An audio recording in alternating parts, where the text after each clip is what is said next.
Welcome to Anime Audiobook channel. Naruto, Copy System.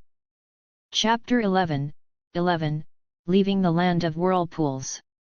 Journey to Konoha. But she couldn't exactly punish him for that. She wasn't going to beat up a child, no matter how infuriating he was. Suddenly, Tsunade chuckled. Tsunade glared at Shin.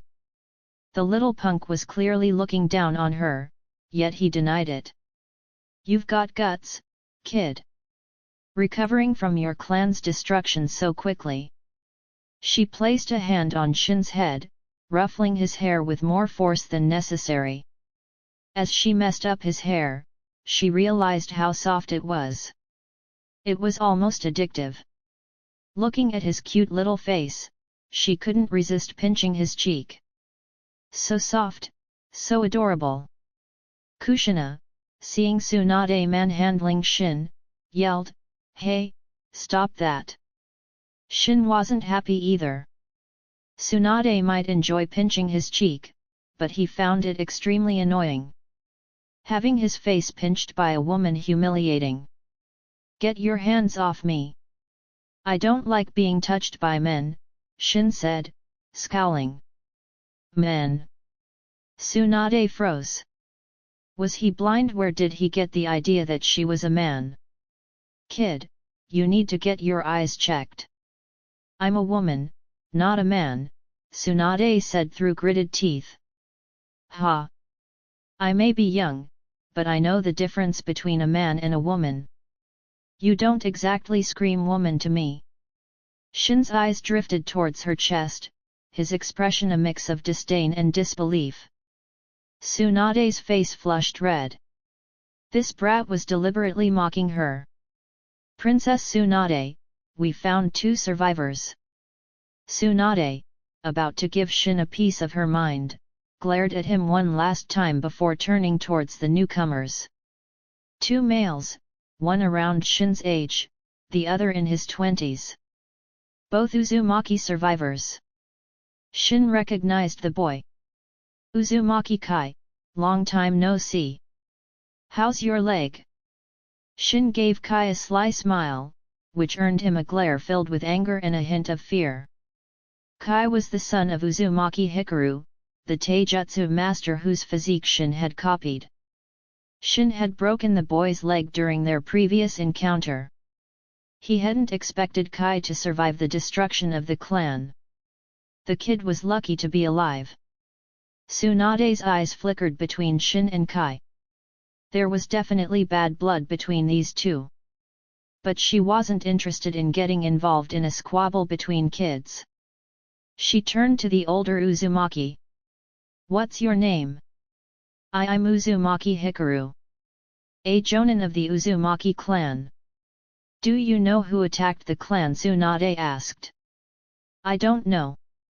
I was scared, so I hid right away. I don't know what happened after that." Hikaru hung his head in shame, earning a scornful look from Tsunade. This guy was older than her, yet he was a coward. When his clan was in danger, he hid like a rat.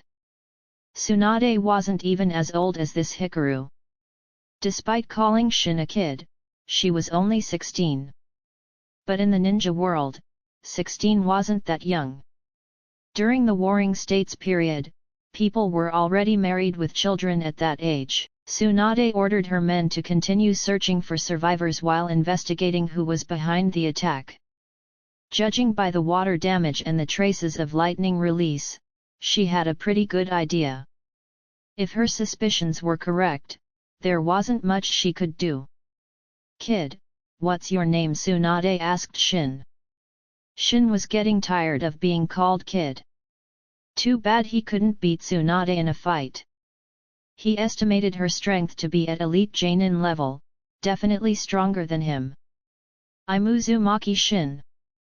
And don't call me kid. You'll regret it when I'm stronger than you." "Regret it, ha? I'll be waiting for that day," Tsunade said with a smirk. Shin snorted.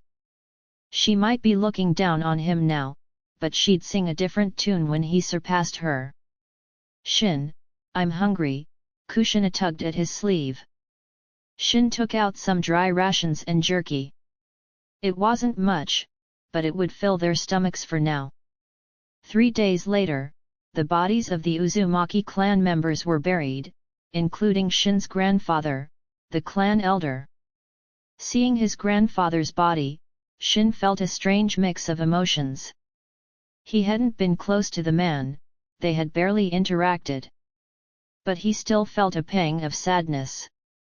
After the burial, they set off for Konoha with Tsunade. Shin carried a katana strapped to his back. It was over 3 feet long, with a simple gold design on the hilt. He had found it in the Uzumaki clan shrine. It was incredibly sharp, able to slice through stone with ease. He hadn't tested it on steel yet, though. They sailed towards the land of fire. Shin stood at the stern, watching the land of whirlpools disappear over the horizon. Kushina stood beside him. They didn't know when they would return. Feeling sad to leave, Shin and Kushina turned to see Tsunade standing behind them.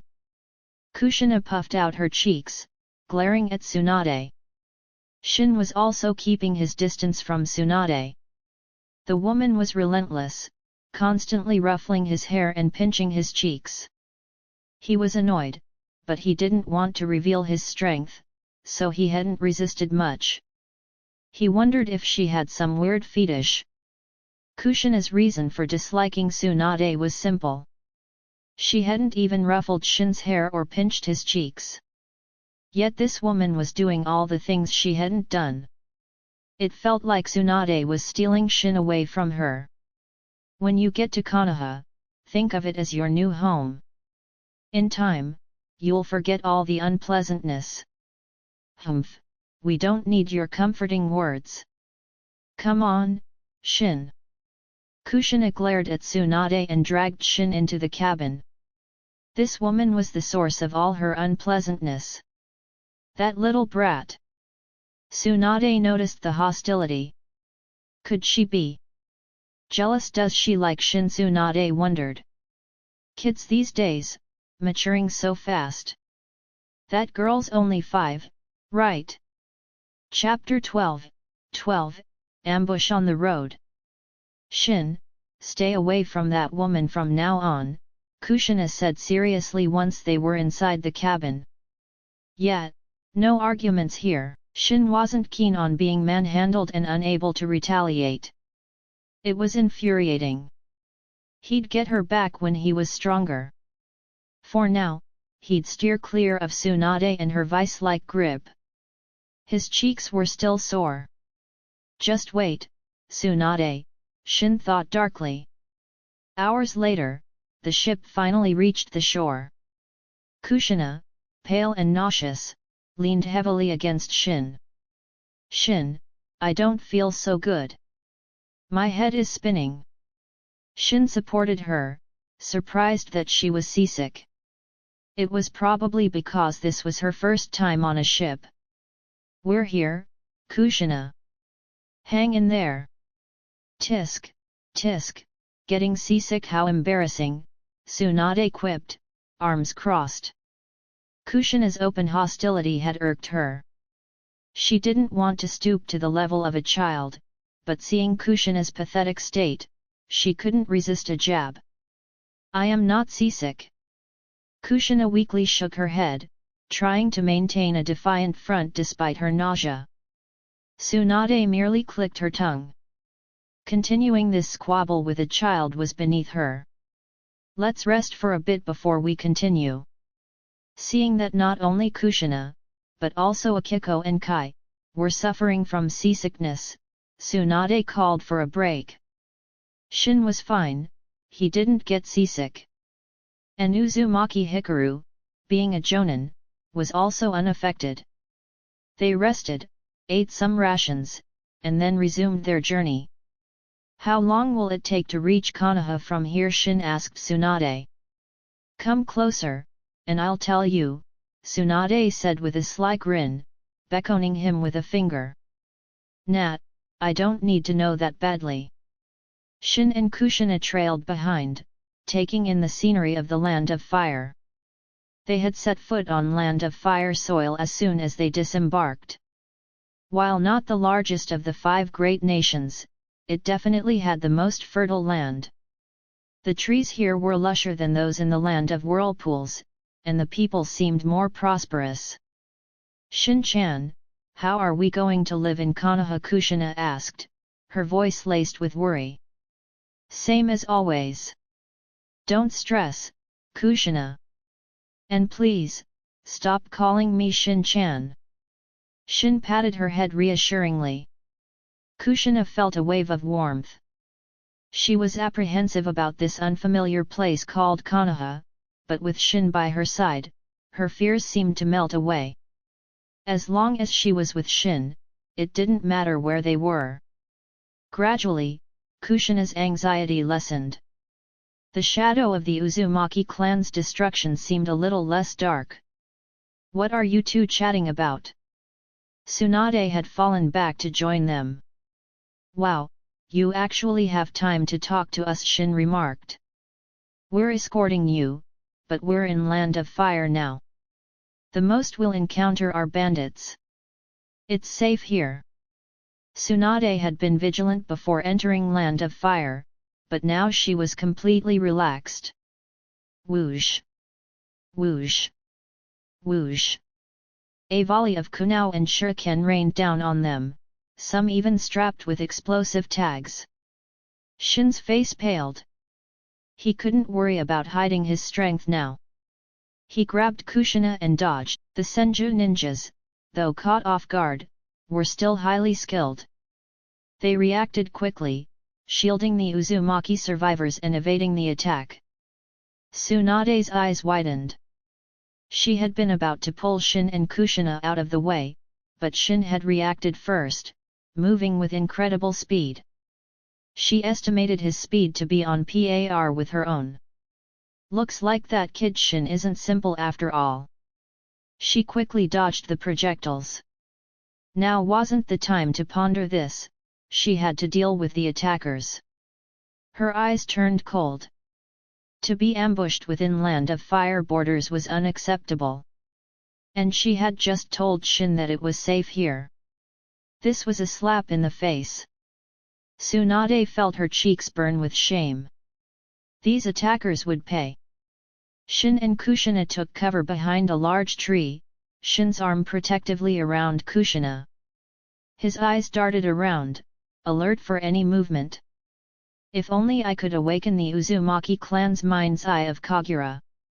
The Mind's Eye of Kagura was a sensory technique unique to the Uzumaki clan, one of the most powerful in the ninja world. When activated, it allowed the user to sense chakra fluctuations within a radius of several dozen kilometers. With a known chakra signature, it could pinpoint the target's location, movement, number of people, and even their speed.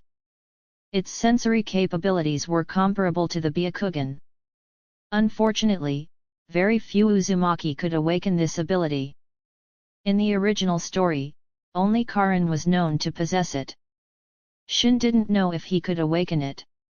If he had the Mind's Eye of Kagura, he could easily pinpoint the enemy's location and movements, making it easier to defend against them. Unlike now, where he was forced to rely on his senses and constant vigilance to avoid being caught off guard. Shinobi were masters of assassination, surprise attacks were their specialty. Kushina, don't be afraid.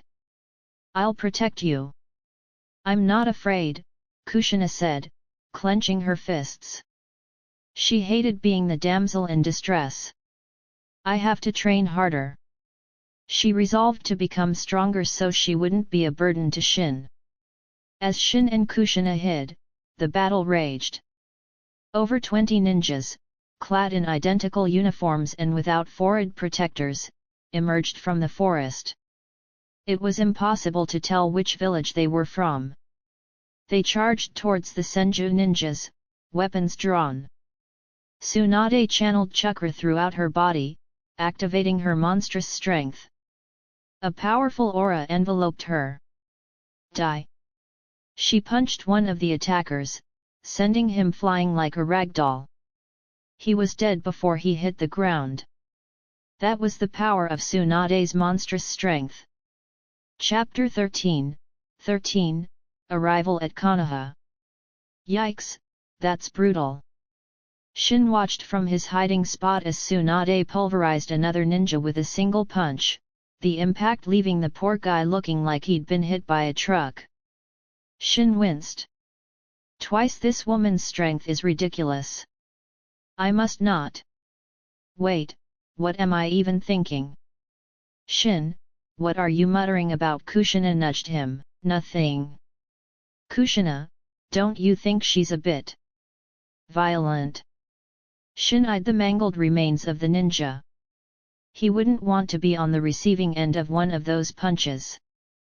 Violent Nat, she's all right, Kushina said, her eyes practically sparkling with admiration. Shin instinctively took a step back. Did Kushina have violent tendencies? He suddenly remembered that Kushina's temper wasn't exactly angelic. Shin turned his attention back to Tsunade. Her strength was probably at elite Jonin level, but she was displaying power far beyond that. One punching ninjas like they were toddlers. Who sent these guys? Shin observed the attackers. Initially, he thought they were after the Uzumaki survivors. But now it seemed they were targeting the Senju. He noticed that Uzumaki Hikaru was no longer under the protection of the Senju ninjas. If the attackers were after the Uzumaki, they would have gone for Hikaru. A strange thought crossed Shin's mind. Could these ninjas be from Konoha? It wasn't impossible. They were in Land of Fire, after all. If over 20 foreign ninjas could infiltrate Land of Fire without Konoha, the most powerful hidden village, noticing, something was fishy. Man, maybe going to Konoha isn't such a safe bet after all. Perhaps Konoha had something to do with the destruction of Uzushiagakuer. Konoha had only sent Tsunade and 9 other Senju to aid the Uzumaki. It was a good thing the invaders had already left, otherwise, this rescue team would have been slaughtered. Now they were being attacked within Land of Fire, and the attackers seemed to be targeting the Senju. Considering the future of the Senju clan, with only Tsunade remaining, Shin's suspicions grew stronger. But even if he was right, he wouldn't say anything. It was just speculation, he had no proof. And even if he did, what good would it do? Loose lips sink ships. Some things were better left unsaid. He didn't know if these were Hiruzen's men or Dan's. His gut said Dan's. Tsunade was Hiruzen's disciple. Hiruzen wasn't a saint, but he wasn't evil either. He wouldn't attack his own student. But Dan's that guy was capable of anything. I'll have to watch out for Dan's in Konoha. But as long as I keep a low profile, he shouldn't notice me. But Tsunade had seen him move with incredible speed while dodging the kunao and shuriken. Hopefully, she wouldn't mention it. Damn it! Tsunade noticed one of the attackers cutting down Senju ninjas with ruthless efficiency. She estimated his strength to be at elite Jonin level, perhaps slightly weaker than her, but far stronger than the others. He had already killed 3 Senju Jonin. Tsunade's eyes blazed with fury. She tried to reach him, but she was blocked by Chunin, who fought with suicidal desperation. Get out of my way, you little ants! Tsunade slammed her foot into the ground, creating a spiderweb of cracks. The earth shook, throwing the Chunin off balance. Some of them even stumbled and fell into the fissures, unable to move. Tsunade ignored them and charged towards the elite Jonin. The Jonin retreated, shooting Tsunade a cold look. Retreat! He yelled. The attackers vanished into the forest without hesitation. Tsunade glared at their retreating figures, frustrated. They had managed to capture one alive, but he had committed suicide before they could interrogate him. Shin and Kushina emerged from their hiding spot. Shin looked at Tsunade, her eyes red with rage, and shook his head. This was a tragedy. 3 Senju Jainin were dead. Only 6 remained, and they were all wounded. Jainin were valuable assets to any hidden village, even more so to a clan. The Senju clan was a shadow of its former glory. Besides Tsunade, they only had 9 Jainin, and now 3 were gone. Collect their bodies. Let's go, Tsunade said grimly. They continued towards Konoha, the mood somber. 2 days later, they finally reached Konoha, the most powerful hidden village in the ninja world. The rest of the journey was uneventful. You all head back and see to their burial.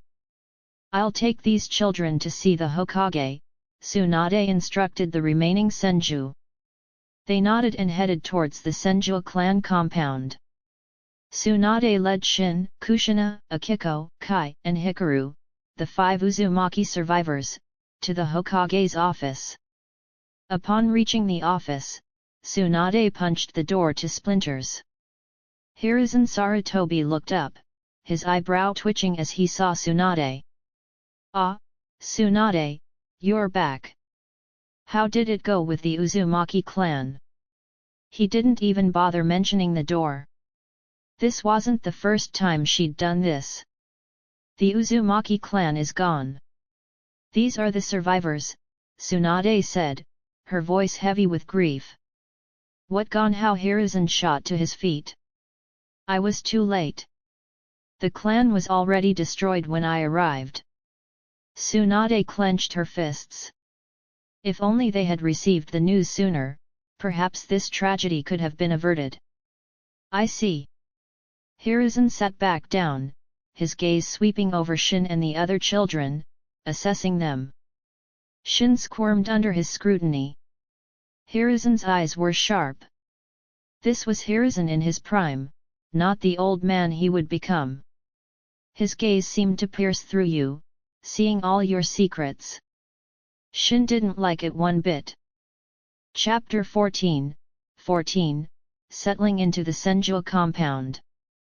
Hiruzen observed the children for a moment, then his face took on a mournful expression. It grieves me to hear of the tragedy that befell the Uzumaki clan. Rest assured, Konoha and the Uzumaki are steadfast allies.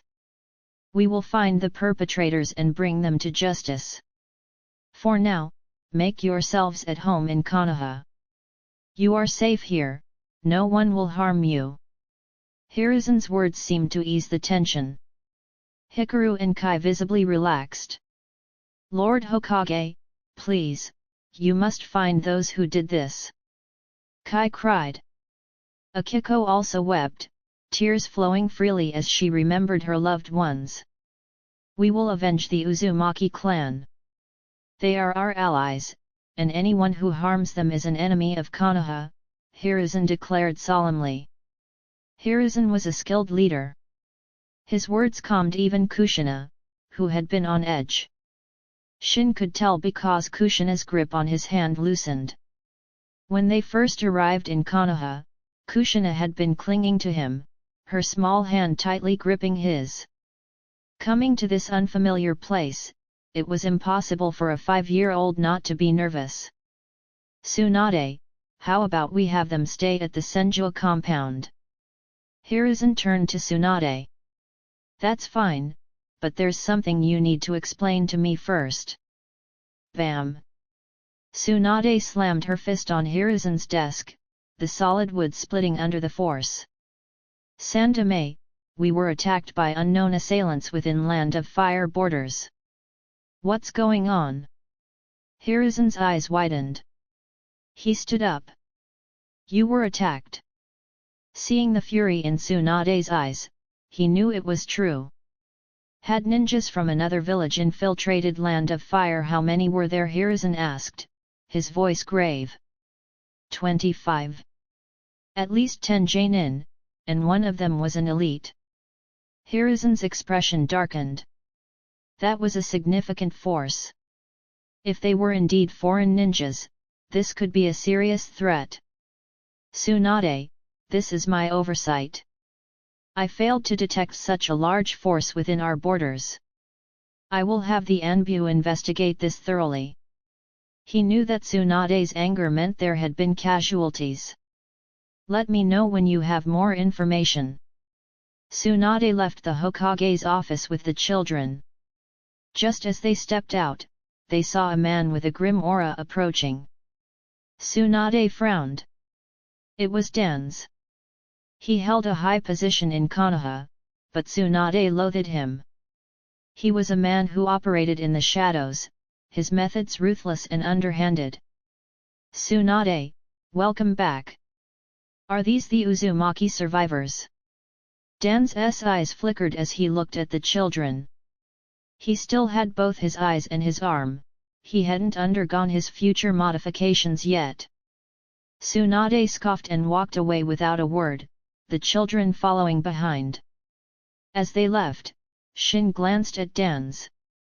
He recognized him instantly, the scar on his chin was a dead giveaway. Dan scowled. Tsunade had just disrespected him, just like the rest of the Senju clan. He entered the Hokage's office, noting the shattered door with a frown. He turned to Hiruzen. Dan's, what brings you here? Hiruzen asked, his brow furrowed. I have something to discuss with you. As do I. Hiruzen walked to the window, watching Tsunade lead the Uzumaki survivors away. He waved a hand. The Anbu guards hidden in the shadows vanished. Only Hiruzen and Dan's remained in the office. Dan's, Tsunade said she was attacked on her way back. I want to know if you had anything to do with it. Hiruzen's gaze was sharp and accusatory. Humph, are you implying that I attacked your student? Dan snorted, his eyes narrowing. I had nothing to do with it. Dan stormed out, abandoning whatever he had wanted to discuss. It was you, wasn't it, Dan's? Hiruzen sat down heavily. He knew Dan's better than anyone. Even though Dan's hadn't betrayed himself, Hiruzen could see through his lies. Punish Dan's he had no concrete evidence. And even if he did, he would protect Dan's. He would have to find a way to appease Tsunade. This is the Senju clan compound. You'll be staying here. Most of the houses are empty, choose whichever you like. Tsunade led the children into the compound. It's so big. Even bigger than the Uzumaki clan grounds, Akiko exclaimed. Shin looked around. It was eerily empty. It seemed the once great Senju clan was a shadow of its former self. Kushina, which one do you want? Shin asked. Shin, and you, little girl, come with me, Tsunade said. Shin looked at her questioningly. Kid, you weren't exactly subtle back there. I saw what you did, Tsunade said with a knowing smirk before turning and walking away. Shin's face stiffened. He hesitated for a moment, then took Kushina's hand and followed Tsunade. Kai watched them leave, jealousy burning in his eyes. Why is Lady Tsunade treating him differently? He muttered resentfully.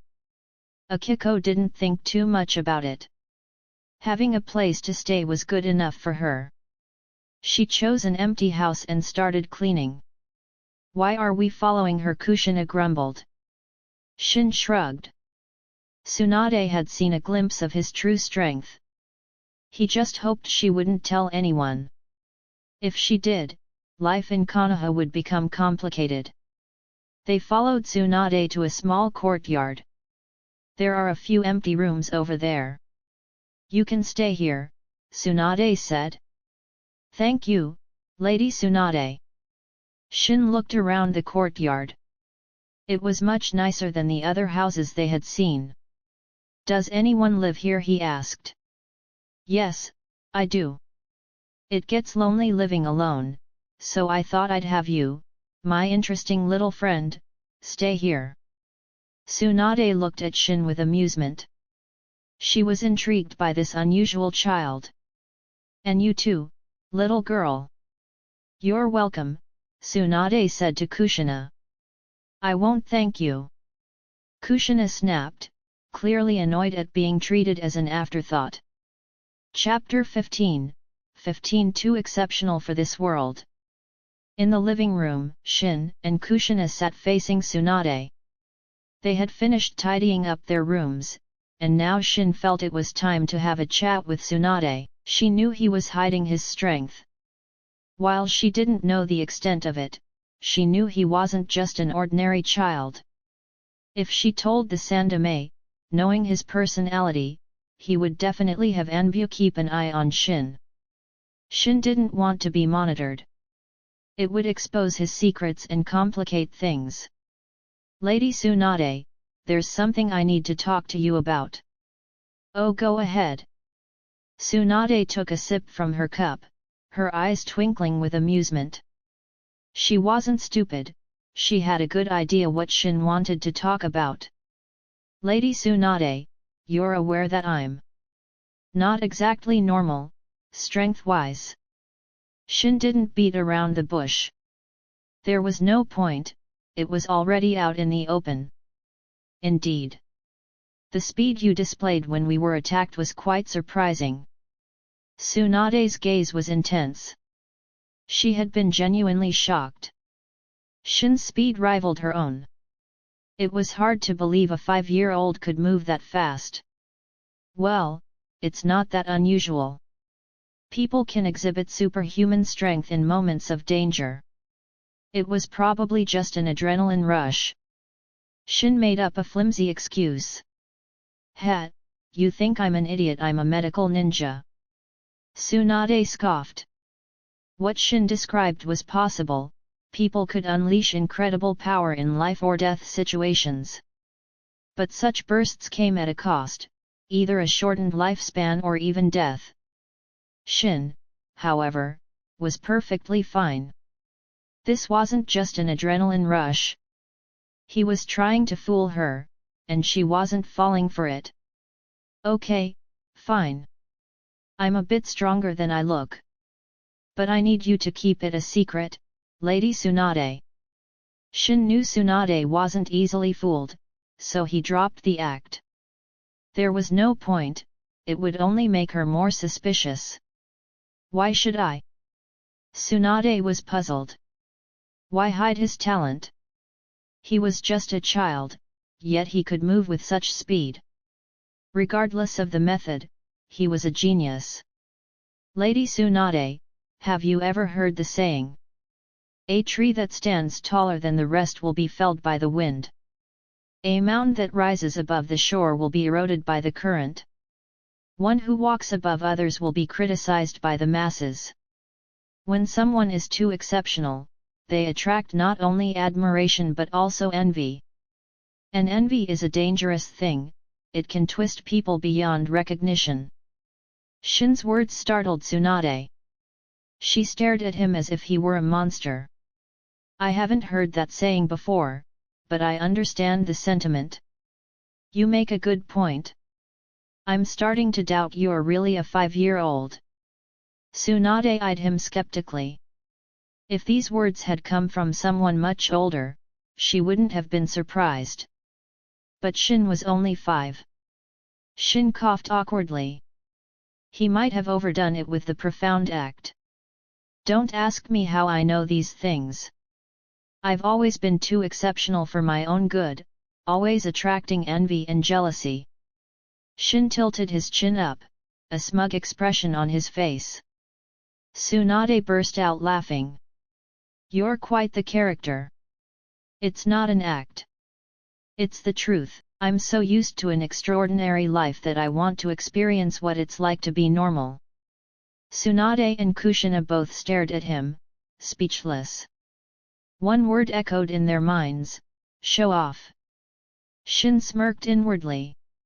He had successfully diverted her attention from his strength. Fine, I'll keep your secret. But you have to agree to a few conditions, Tsunade said. A few? Are you sure it's not just one? Shin smiled, but inwardly, he was groaning. Yes, a few, not one, Tsunade said triumphantly. Let's see how you weasel your way out of this, kid. As long as they're not unreasonable, I suppose I can agree, Shin said cautiously. Kushina's expression changed. She glared at Tsunade. Don't you dare ask for anything outrageous. Don't worry, I won't make things difficult for you, Tsunade said, completely ignoring Kushina. Kushina slammed her hand on the table, fuming. This woman was deliberately ignoring her. First, from now on, when I ruffle your hair or pinch your cheeks, you're not allowed to resist or dodge. Shin's face fell. Kushina's expression mirrored his. Old hag. You just want to take advantage of Shin. Kushina jumped onto her chair, glaring at Tsunade. What did you just call me? Tsunade was furious. She was only 16, and this little girl was calling her an old hag. You heard me. Cougar. Kushina was fearless when it came to Shin. Little girl, if you weren't so young, I'd teach you some manners. Humph, old hag, if I were your age, I'd be the one teaching you some manners. Tsunade and Kushina locked eyes, the air crackling with tension. Ahem, shouldn't we focus on the important matters at hand? I agree to your condition, Lady Tsunade, Shin interjected. Tsunade narrowed her eyes. Shin had been so resistant to her touch before, why the sudden change of heart? Was he up to something? She wasn't going to underestimate him now.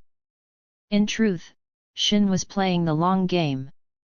He'd let her have her fun for now, but he'd get his revenge later, with interest. He'd make her regret taking advantage of him. Shin, you agreed. Kushina looked at him, betrayed, then turned away, refusing to acknowledge him. Seeing Kushina's anger, Tsunade felt a strange sense of satisfaction. Then she mentally slapped herself. Why was she competing with a 5-year-old now? On to my other conditions, Tsunade announced. She watched Shin closely, trying to gauge his reaction. But to her disappointment, his expression remained unchanged. He even gestured for her to continue.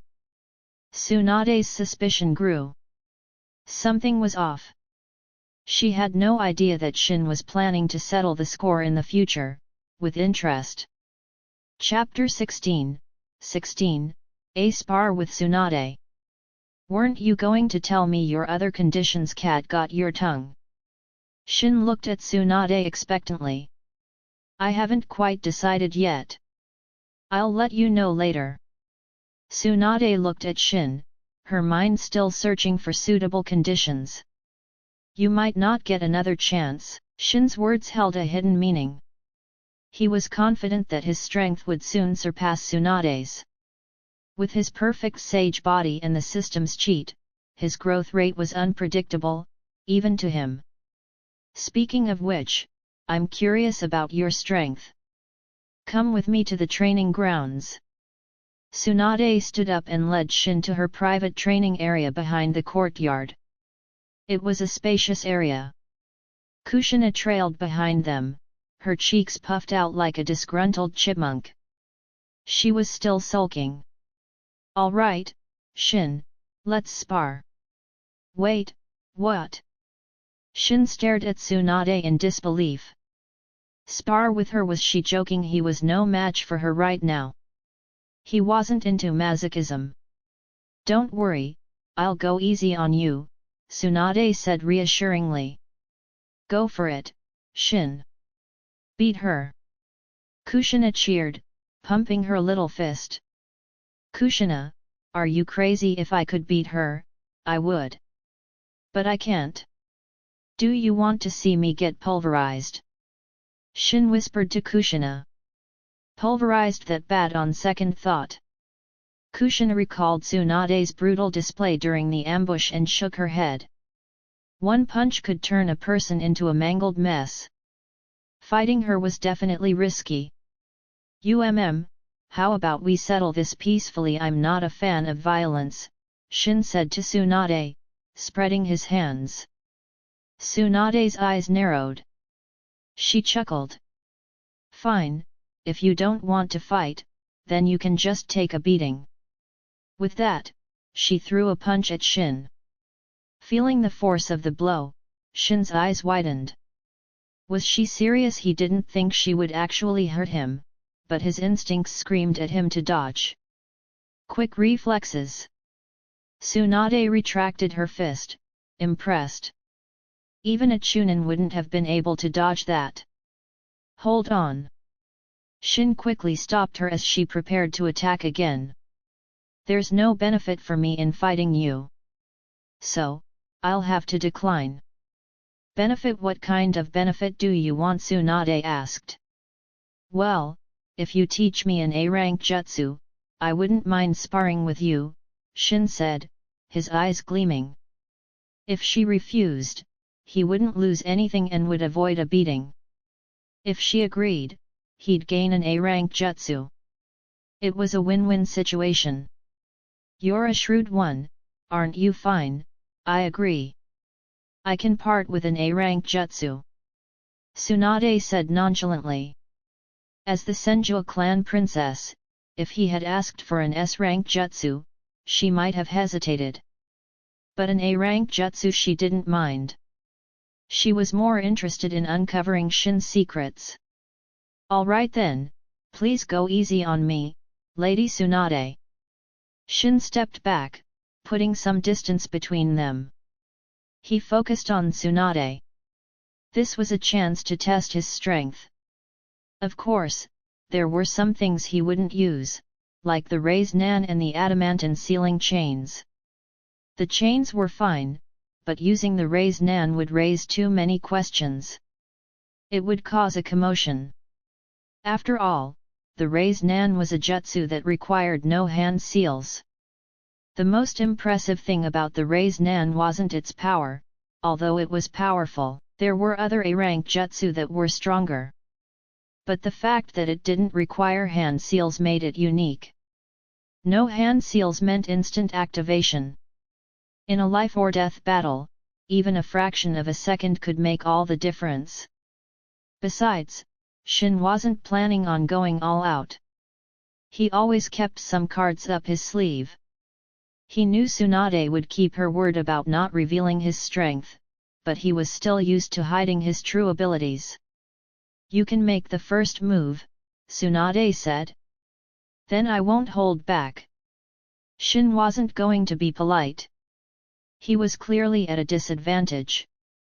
Holding back half his strength, Shin charged towards Tsunade.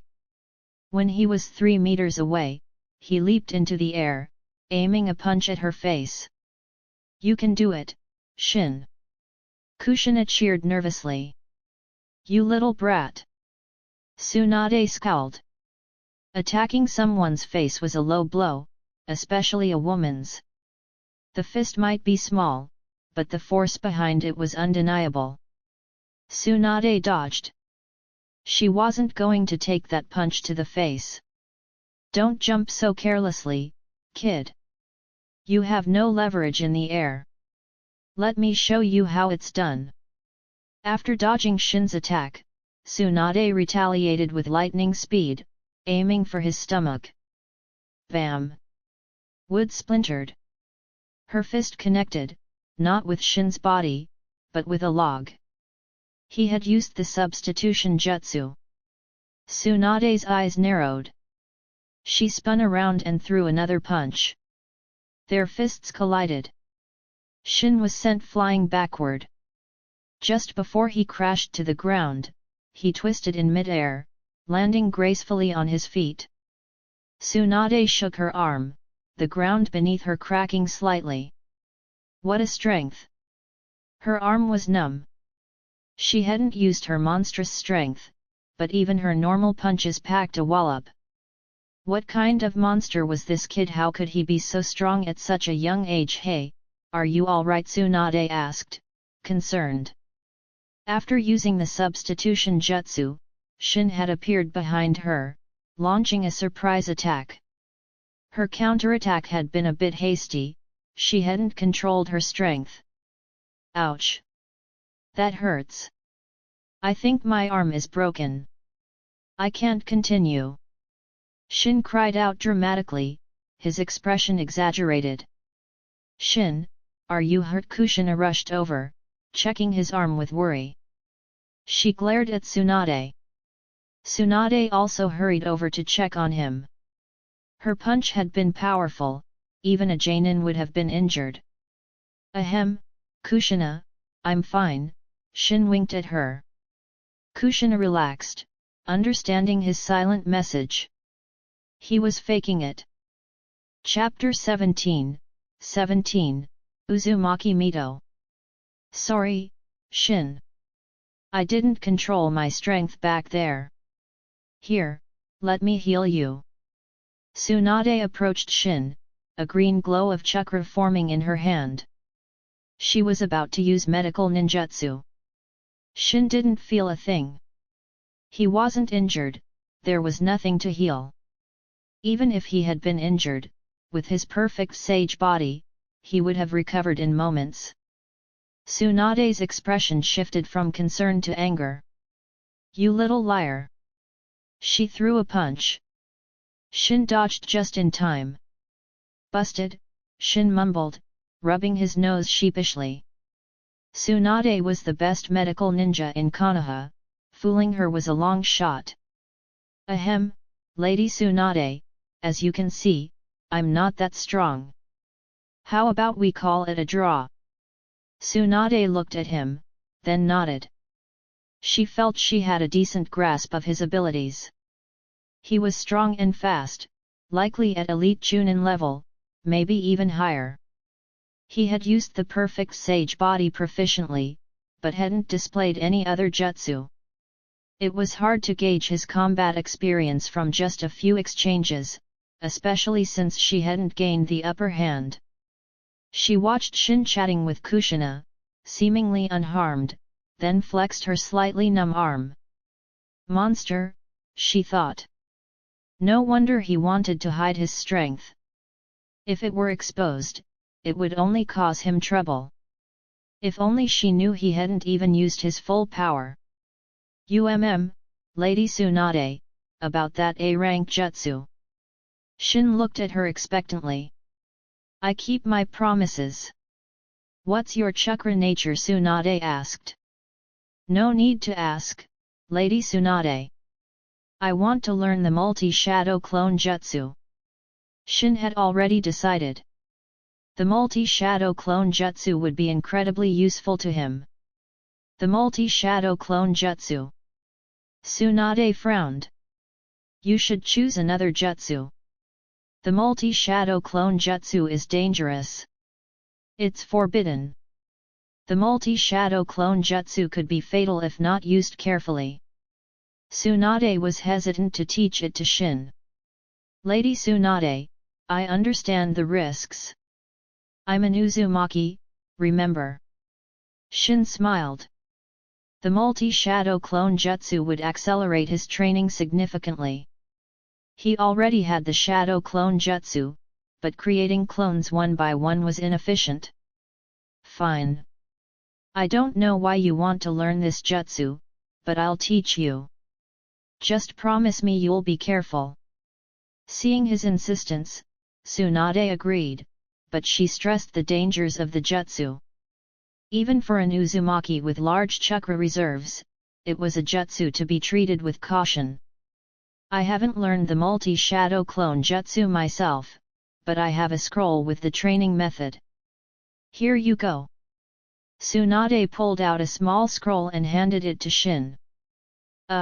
You're just going to give me the scroll and let me figure it out myself? Aren't you worried I won't be able to learn it? You have the scroll, it's up to you to learn it. Honestly, I'd prefer it if you didn't, Tsunade said bluntly. Shin shrugged. Not learning the multi-shadow clone jutsu wasn't an option.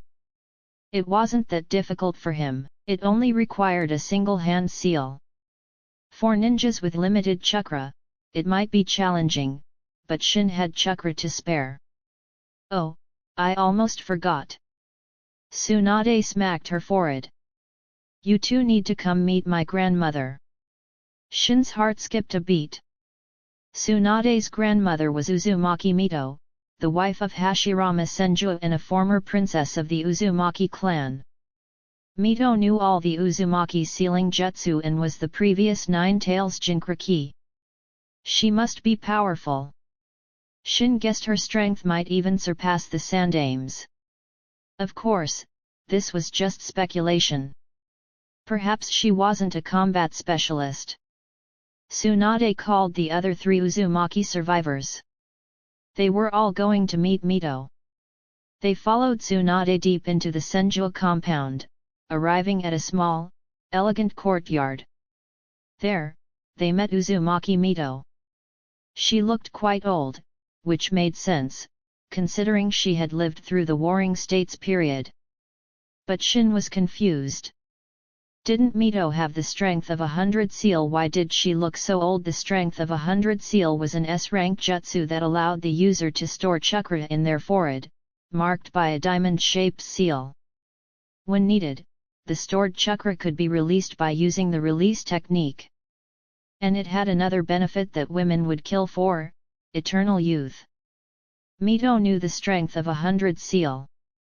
Why didn't she use it to maintain her youth? Perhaps she no longer cared about her appearance. After all, she was nearing the end of her life. Why bother with such superficial things? Grandmother, I'm sorry. The Uzumaki clan. Only these few remain. Tsunade hung her head, unable to meet Mito's eyes.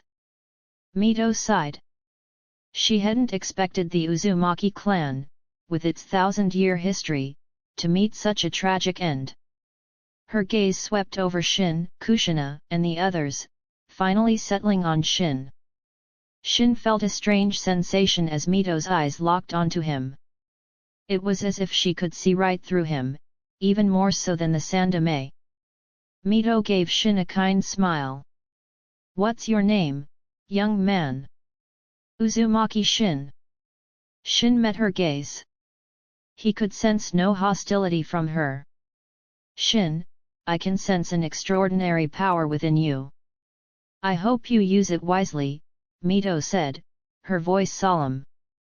Extraordinary power? Tsunade looked at Shin, surprised. Shin's heart pounded. Was she referring to his perfect sage body? Had she seen through him? Then he remembered Hashirama Senju, who also possessed a perfect sage body. And Mito was his wife. It wasn't that strange for her to be able to sense something like that. In truth, Mito didn't know about the perfect sage body. She simply sensed a life force within Shin that was similar to Hashirama's, vast and vibrant. Chapter 18, Tsunade's brother, Nawaki. After a short visit, they left as Uzumaki Mito retired to rest. Hey, my grandma said you have some extraordinary power. What is it? You seem to have a lot of secrets. Tsunade fixed Shin with a curious stare. How should I know? Shin shrugged, feigning ignorance. He couldn't reveal his perfect sage body. Besides, even if he did, no one would understand what it meant. Hashirama Senju was remembered for his wood release, not his sage body. But without the perfect sage body, his wood release wouldn't have been so devastatingly powerful. Yamato's wood release, for example, was only slightly stronger than regular jutsu. It was even dubbed pseudo-wood release. Speaking of the Senju clan, they must have some wood release jutsu scrolls left behind by Hashirama. Shin was eager to see them. He didn't have the wood release Kekkei Genkai yet, but he was confident that with enough research, he could develop it. Not the watered-down version Yamato had, but the real deal, like Hashirama's. Shin, what are you thinking about? You're about to walk into a wall. Kushina pulled him back, snapping him out of his thoughts. Shin stared at the wall in front of him, embarrassed. If Kushina hadn't stopped him, he would have walked right into it. Seriously, are you blind? Tsunade chuckled. Shin glared at her. He really wanted to punch her right now. But he wasn't strong enough yet. He'd have to bide his time. He'd get her back one day. Tsunade noticed his glare but dismissed it. By the way, I'm planning on enrolling the four of you in the academy. Tsunade looked at Shin, Kushina, Kai, and Akiko. They couldn't stay at the Senju compound forever. They were at the right age to start school, and Tsunade thought the academy would be a good environment for them. Of course, if you don't want to become ninja, you don't have to go. She wouldn't force them. I'll go. I want to be a ninja and avenge my family. Kai declared, his eyes burning with hatred. I want to go too, Akiko said. The destruction of the Uzumaki clan had taught her a harsh lesson about the importance of strength. She wanted to become a ninja, at least strong enough to protect herself. All right, since you've both decided, I'll talk to the Sandame tomorrow, Tsunade said. Hey, you haven't asked us yet. Oh, don't you two want to become ninja? Tsunade looked at Shin and Kushina, surprised. Of course we do. But shouldn't you at least pretend to care about our opinion? Shin said. Tsunade clenched her fist, annoyed. Brat, if you don't want a beating, stop messing with me. Shin wisely shut his mouth. Knowing Tsunade, she would make good on her threat. Lady Tsunade, what about me? Hikaru, the only adult among the survivors, spoke up. You. If you can pass the test, you can become a Konoha shinobi. If not, you'll have to find another way to make a living, Tsunade said. Hikaru thought for a moment. Please tell Lord Hokage that I want to become a Konoha shinobi. Fine, I'll let him know. But whether you become one or not depends on you. With that, Tsunade left with Shin and Kushina. Akiko, Kai, and Hikaru headed towards their assigned houses. Damn it, why is Lady Tsunade so nice to that Shin? Kai seethed with jealousy. And earlier, when they met Uzumaki Mito, she had mostly focused on Shin, ignoring him completely.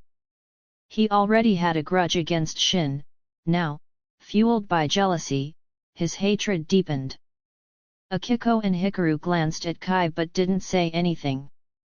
As they walked back with Tsunade, Shin noticed a boy around his age carrying several skewers of grilled meat. The boy's face paled when he saw Tsunade. He turned and tried to sneak away. Nawaki! Stop right there! Where do you think you're going? Tsunade marched towards the boy, her expression fierce. Is that Tsunade's brother? Nawaki, Shin thought, observing the boy. Nawaki's fate was a tragic one, he died at the young age of 12. Sis! Nawaki turned reluctantly, hiding the skewers behind his back.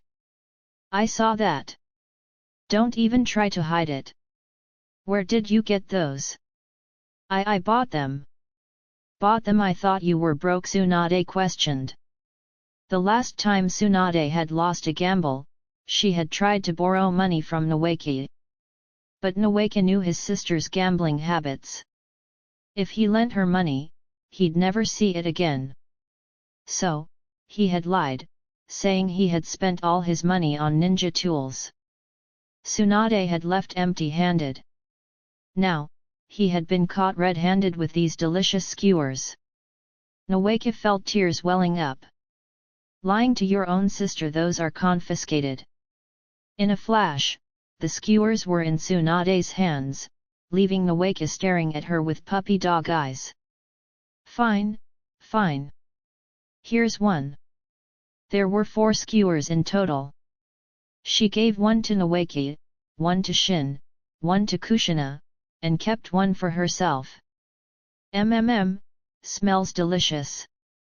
Even better than the ones we make ourselves, Kushina said, sniffing the air. Yeah, not bad. And they're huge. Shin took a bite. They were indeed delicious, better than anything he could make. Perhaps he needed better ingredients. Sis, who are they? Noeki asked curiously. They're from the Uzumaki clan, distant relatives of the Senju. Something happened to their clan, so they'll be living here from now on. They'll be attending the academy soon. Make sure you look after them, Tsunade said to Noeki. Oh, hi. I'm Noeki. Noeki introduced himself. Nice to meet you. I'm Uzumaki Shin, and this is Uzumaki Kushina. We look forward to getting to know you, Shin said, officially acquainted with Noeki. Chapter 19, Ninja Academy. Enrollment. Noeki, do you have any allowance left? I'll pay you back tenfold when I win big. Tsunade looked at her brother hopefully. Nope, not a penny. Noeki even turned his pockets inside out to prove he was broke. But Tsunade wasn't convinced. She suspected he was hiding money, but she had no proof. Oh well, it seems you're not destined for wealth, Tsunade sighed dramatically. Noeki breathed a sigh of relief. He wanted nothing to do with that kind of wealth. He sidled up to Shin and whispered, remember, never lend my sister money, you'll never see it again. Then he scurried off, afraid Tsunade might overhear. Doesn't he live with you? Shin watched Noeki go, confused. He lives with Grandma. That little rascal avoids me like the plague, Tsunade grumbled. That's understandable. If I were your brother, I'd avoid you too. Shin looked at Tsunade pointedly. Who wouldn't avoid someone who took all their allowance? Tsunade might not eat people, but she sure ate money. Shin suspected her gambling habits had something to do with the Senju clan's decline. Hey, what's that supposed to mean? Nothing. Come on, Kushina, let's go. Shin took Kushina's hand and returned to Tsunade's courtyard. He pulled out the multi-shadow clone jutsu scroll and started studying. The jutsu was simple enough. It didn't take him long to master it. He formed the ram seal. Poof! Dozens of Shin clones filled the room. He dispelled the clones and went to inform Tsunade and Kushina that he was leaving the courtyard to explore the Senju compound. He wasn't just wandering aimlessly. He was looking for a suitable training spot. There was a training ground within Tsunade's courtyard, but he didn't want to train there and risk exposing his secrets. After a thorough search, he found no suitable location within the Senju compound. He'd have to look elsewhere in Konoha. But he wasn't going to wander around just yet. He had just arrived, the Sandame was likely keeping an eye on them. He'd wait a while, lay low for now. He also had his replication system to consider. He currently had 3 common replication cards and 1 advanced. The advanced card could copy a wide range of things, S-rank jutsu, cage-level chakra, and physique, even Kekkei Genkai. But there were limitations to copying Kekkei Genkai. He couldn't copy the Rinnegan, or even the eternal Mangekyou Sharingan. The Mangekyou Sharingan, however, was within reach. If I awaken the Mangekyou Sharingan and then copy another pair, could I evolve it into the eternal Mangekyou Sharingan? Shin wondered. The Mangekyou Sharingan was the Uchiha clan's ultimate jutsu, but it had a fatal flaw: overuse led to blindness. It was like a curse. The only way to overcome this was to evolve it into the eternal Mangekyou Sharingan, which also granted the ability to use the perfect Susanoo. But to evolve it, one had to transplant the Mangekyou Sharingan of a sibling. Shin had no siblings. That path was closed to him. He'd have to find another way. The system was one option. He also suspected there might be other ways to evolve the Mangeki Sharingan. Otherwise, how did Indra Tsutsuki obtain his eternal Mangeki Sharingan? And Hago Romo Tsutsuki's Rinnegan wasn't innate, it had evolved from the Sharingan. Shin wasn't too worried. Even if he couldn't evolve his Mangeki Sharingan, he wouldn't go blind. He had the perfect sage body. Obito Uchiha had been able to use the Mangeki Sharingan without side effects after transplanting Hashirama Senju's cells. With the perfect sage body, Shin didn't have to worry about blindness. But even so, he still wanted to evolve his Sharingan into the eternal Mangeki Sharingan. He coveted its power. The perfect Susanoo was practically invincible.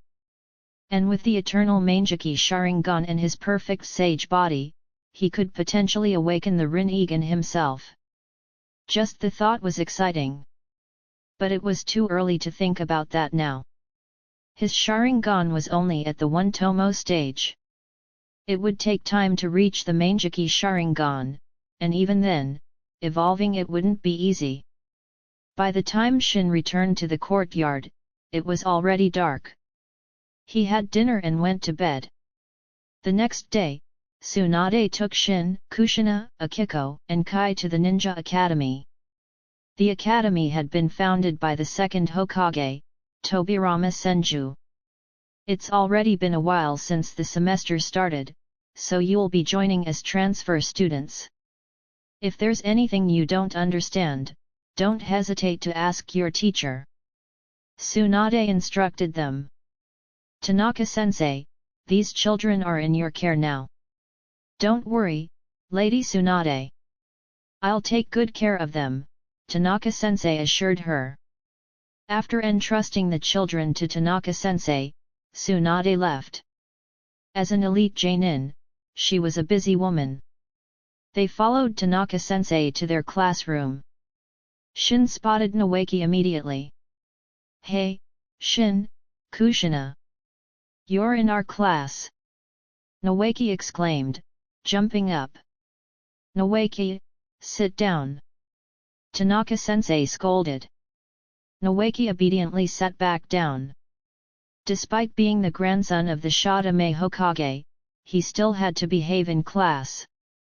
We have 4 new transfer students. Please welcome them to our class, Tanaka-sensei announced. The other students looked at Shin and the others curiously. Red hair was rare, to have 4 at once was unusual. No, wait, there were 5, including the other red-haired student already in the class. Chza Akimichi. Why don't you all introduce yourselves you first, Tanaka-sensei said, pointing to Shin. Shin shrugged. I'm Uzumaki Shin. I like beautiful girls and dislike creeps. That's all. Tanaka-sensei's lips twitched. That was certainly an interesting introduction. Chapter 20, Kushina's Jealousy. Uzumaki Shin, don't you think your introduction was a bit short? Shouldn't you talk about your dreams? Tanaka-sensei looked at Shin expectantly. Dreams are fleeting. That's why they're called dreams. Just keep them to yourself, I say. All right. Next. Tanaka-sensei shook his head and turned to Kushina. Kushina looked at the class, feeling nervous. Shin gently squeezed her hand, reassuring her. Kushina relaxed instantly. I'm Uzumaki Kushina. I like Shin, I hate Tsunade, and my dream is to be with Shin forever. Kushina declared boldly. The class erupted in gasps and whispers. Such a forward declaration. She hates my sister. Noeki gaped, shocked that Kushina dislikes Tsunade. Tanaka-sensei sighed. Kids these days were so precocious. Shin looked at Kushina, who had buried her face in her hands, her cheeks flaming red. Ahem, settle down. Tanaka-sensei cleared his throat and sternly called for order. You two, find an empty seat. Shin scanned the classroom. The only empty seats were at the back, so he led Kushina there. Akiko and Kai gave their introductions. Akiko's was unremarkable, she came across as a shy, timid girl. Kai, on the other hand, simply stated his name coldly, giving the impression that he wasn't approachable. They all have the name Uzumaki and the same red hair. Are they all from the same clan? A boy with a pineapple-shaped haircut and bored eyes glanced at them. Shikaku, you're awake, that's a rare sight, Inoichi Yamanaka, sitting next to Shikaku Nara, remarked. I didn't want to wake up, but you were all so loud, Shikaku grumbled. Hi, I'm Uzumaki Shin. Nice to meet you. Shin, settled in his seat next to Kushina, greeted the girl with beautiful black hair sitting next to him. The girl looked surprised, then gave a gentle smile. Hello, I'm Uchiha Mikoto. Nice to meet you too. Shin froze. He had only greeted her because she was pretty, but he hadn't expected her to be Uchiha Mikoto. But something wasn't right. He looked at Kushina, then back at Mikoto. Were they the same age? No, that couldn't be right. Mikoto should be older than Kushina. She should have already graduated from the academy. Maybe it has something to do with me being a transmigrant. In the original story, only Kushina came to Konoha. Now there are 4 of us, including me. Even a butterfly flapping its wings could cause a hurricane, let alone a person. Looks like I'm one of those people who inadvertently change the world. Shin felt a surge of pride. Ouch! Kushina, what was that for? Shin looked at his arm, which was turning red from Kushina's pinch. Humph, you lecher! Kushina glared at him. So that was why he had chosen this seat, to be next to this pretty girl. Shin felt wronged. He admitted Mikoto was pretty, but he was just being friendly. He wasn't a pervert.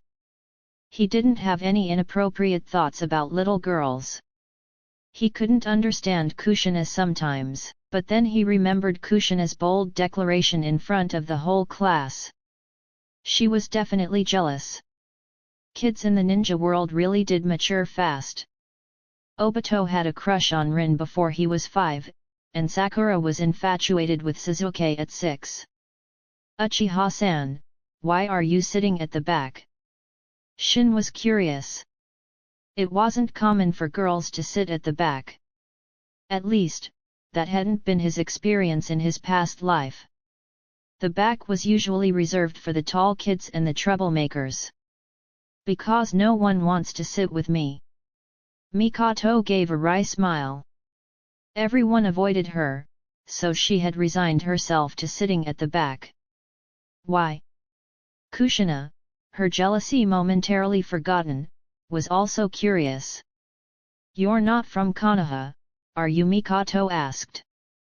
Wow, you're amazing. You figured that out right away. Kushina exclaimed. Mikoto shook her head. I'm from the Uchiha clan. That's why they avoid me. Kushina looked at her, confused. Shin, however, had an idea.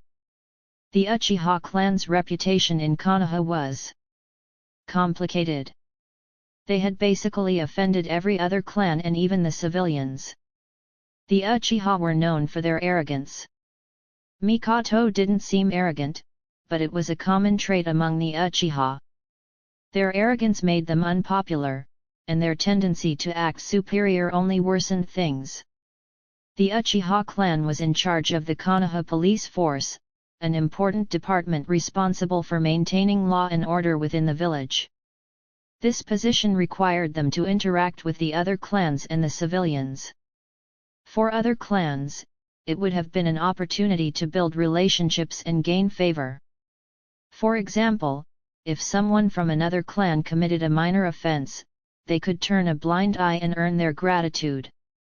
But the Uchiha, with their strict adherence to the rules and their tendency to escalate minor offenses, had made themselves unpopular. And when it came to their own clan members, they were lenient, often turning a blind eye to their wrongdoings. This behavior naturally led to resentment from the other clans and the villagers. But the Uchiha clan was powerful. With the decline of the Senju, they were the strongest clan in Konoha. No one challenged them or even speak ill of them, for fear of being summoned to the police force headquarters for questioning. If they couldn't fight them, they would avoid them. The Uchiha clan was isolated, which was exactly what some people wanted. Chapter 21, Uchiha Mikato's Envy. After the first class, Noeki rushed over to Shin. "Shin, I can't believe you're in our class." "Yeah, looks like I'll be needing your guidance," Shin said with a grin. "No problem. In this class, I'm the top dog." Noeki puffed out his chest, giving a thumbs up. "Hello, let's get acquainted. I'm Nara Shikaku, and these are Yamanaka Inoichi and Akim Ichichise," Shikaku said, approaching with his two friends. Shin's eyebrows shot up. The Inoshika CH trio, in his class he decided not to dwell on it. With his influence, who knew how the Naruto timeline had changed, he figured the major events would still occur, like the Second Shinobi World War. But with him in the mix, things might unfold differently. "Nice to meet you all. I'm Uzumaki Shin. You can just call me Shin. I'm from Uzushiagakure in the land of whirlpools." Shikaku's eyes flickered with interest. They chatted for a bit, then Shikaku and his friends left. Shin scanned the classroom. He had already seen so many familiar faces, there were bound to be more. To his left, he saw two pairs of Byakugan staring at him. They looked similar. Could they be Hayashi and Hisashi Higa? His gaze continued its sweep, stopping at the two students in front of Akiko and Kai. A boy with bright blonde hair and a sunny smile. It had to be Minato Namikaze, the future Yandame Hokage. But Minato looked quite feminine right now. His hair was a bit long, and his features were delicate. If Shin didn't know better, he would have mistaken him for a girl. "So, are you enjoying yourself?" Shin asked Kushina. Kushina nodded. She had been nervous at first, but now she was feeling more comfortable. Perhaps because there were four of them, plus Chisa with his red hair, no one had made fun of Kushina's hair color. Without any unpleasant incidents, Kushina was finding the academy quite enjoyable. Well, it would be even better if she wasn't sitting next to Uchiha Mikato. "Shin, who do you think is prettier, her or me?" Kushina whispered, glancing at Mikato. "Pretty neither. You're both cute." They were 5-year-olds, cute was the appropriate descriptor. "Shin, you dummy. I'm not talking to you anymore." Kushina huffed and turned away. Mikato poked Shin timidly. "Are you two fighting?" "Yeah, you know how it is with kids. They get upset easily," Shin chuckled. "Shin. You think I'm just a kid? Aren't you? You're literally a child," Shin said, shrugging. "Grr." Kushina chomped down on his arm and refused to let go. "Kushina. You bit me. Let go, or you'll regret it. I'll flick your forehead so hard, you'll cry." Shin threatened. Kushina finally released him, but not before leaving teeth marks on his arm. "Look, you're making me bleed." Shin pointed at his wound. There was no blood, just teeth marks. But Kushina didn't know that. Embarrassed, she gently rubbed his arm, looking up at him with pleading eyes. "I'm sorry, Shin. I was wrong. Please don't be mad at me. Don't ignore me, Okay, Kushina was terrified of Shin ignoring her. I'm not mad. Shin ruffled her hair. Seeing that he really wasn't angry, Kushina giggled and snuggled closer to him. Mikoto watched them, envy gnawing at her. She thought of her own life, devoid of family and friends. Even her relationship with her clan wasn't good. She had always been alone. Shin noticed her gaze and looked at her. Mikoto quickly looked down, flustered. Oh no, he caught me staring. What do I do? Mikoto panicked. I feel like a third wheel here, Nawaka said glumly. Eek. Kushina, who had been comfortably nestled against Shin, sat up abruptly. She glared at Nawaka. Why are you still here? I wanted to talk to Shin, but you're both ignoring me, Nawaka grumbled. Just then, the bell rang, signaling the start of the next class. Nawaka trudged back to his seat, dejected. Tanaka-sensei entered the classroom. The chatter died down instantly. It seemed he commanded respect. All right, class, today we'll continue our lesson on chakra. Tanaka-sensei launched into a basic explanation of chakra. Shin already knew all this, even more than Tanaka-sensei. The chakra refinement technique is this all we're learning in the academy? Kushina whispered to Shin.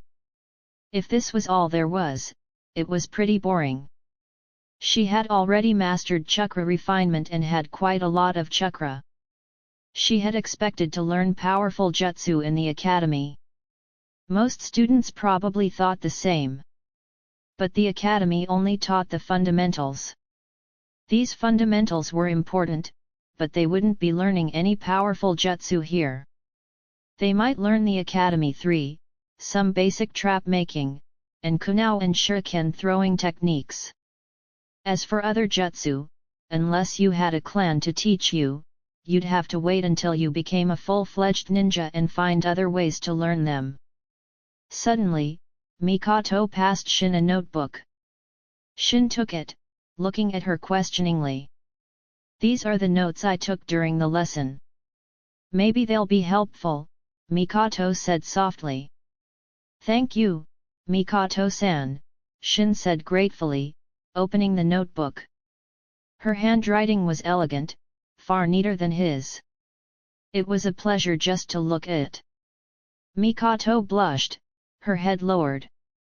Shin had called her Mikoto-san, omitting her family name. Only close friends did that.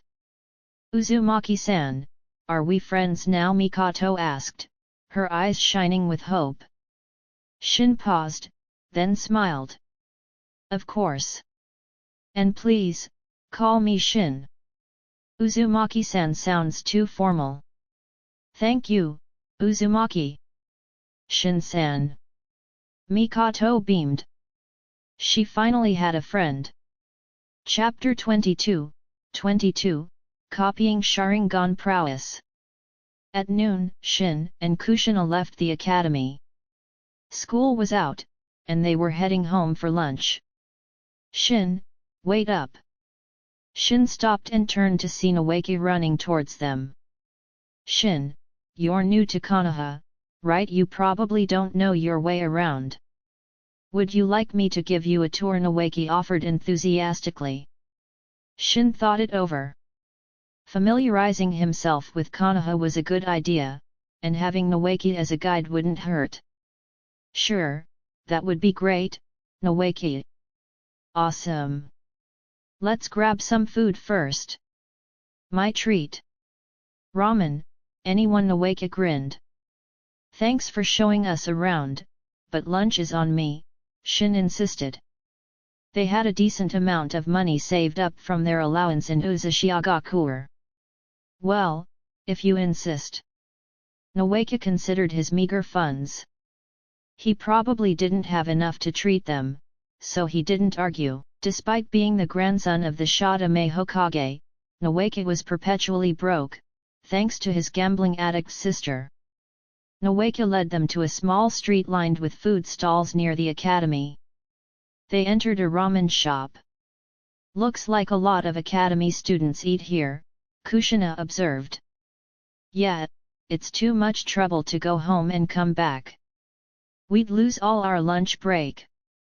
Most of us either bring our own lunch or eat here, Noeki explained. Makes sense. There's only a little over an hour for lunch break. Going home would be cutting it close, Shin agreed. If your house was close to the academy, it wouldn't be a problem, but if it was far, you might be late. Hey, Mikoto-san, you're here too. Shin scanned the ramen shop and saw Uchiha Mikoto sitting quietly in a corner, eating her ramen. Wow, you have good eyes. You spotted her all the way over there, Kushina said, a hint of jealousy in her voice. Shin-san. Mikoto looked up in surprise. Mind if we join you? Shin smiled as he walked over. Kushina trailed behind him, shooting Mikoto a hostile look. Noeki hesitated, then followed. He wasn't thrilled about sitting with an Uchiha. The feud between the Senju and Uchiha clans ran deep. I didn't expect to see you all here, Shin-san, Kushina-san, Noeki-san, Mikoto said with a gentle smile. Knowing this, I would have rather gone home, Kushina muttered under her breath, loud enough for only Shin to hear. Shin ordered a bowl of tonkatsu ramen. Kushina ordered the same. Noeki went for miso ramen. Perhaps because of Mikoto's presence, Noeki, usually a chatterbox, was unusually quiet. Kushina waited for her ramen, chin resting on her hand. Mikoto ate quietly. The atmosphere was a bit awkward. The ramen shop, however, was bustling with activity. A while later, their ramen arrived. As Shin slurped his noodles, the shop suddenly fell silent. He looked up, confused. Then he saw a ninja enter the shop and understood. The ninja's uniform bore the same clan symbol as Mikoto, the Uchiha fan. The Uchiha clan sure has a presence, Shin thought. He's a Jainin from our clan. He has a bad temper, Mikoto explained. An Uchiha Jainin, hey. Shin thought of his replication system. System, can a common replication card copy his Sharingan prowess? He wanted to copy, not the Sharingan Kekii Genkai itself, but the ocular prowess it granted. He wasn't sure if it was possible. His strength is at Jainin level. Copying is feasible, the system confirmed. Shin looked at the Uchiha Jainin. Use one common replication card to copy his Sharingan prowess. He felt a tingling sensation in his eyes. A surge of power flooded his vision. Surprised by the sudden change, Shin quickly covered his eyes. 3 black tomos swirled momentarily in his eyes. Shin, what's wrong? Kushina asked, alarmed. Nothing, just got some soup in my eye, Shin said with a chuckle, removing his hand. Oh, be careful. Shin continued eating, but his mind was racing. He had copied the Uchiha's Sharingan prowess, his 1 tomo Sharingan instantly evolving to 3 tomo.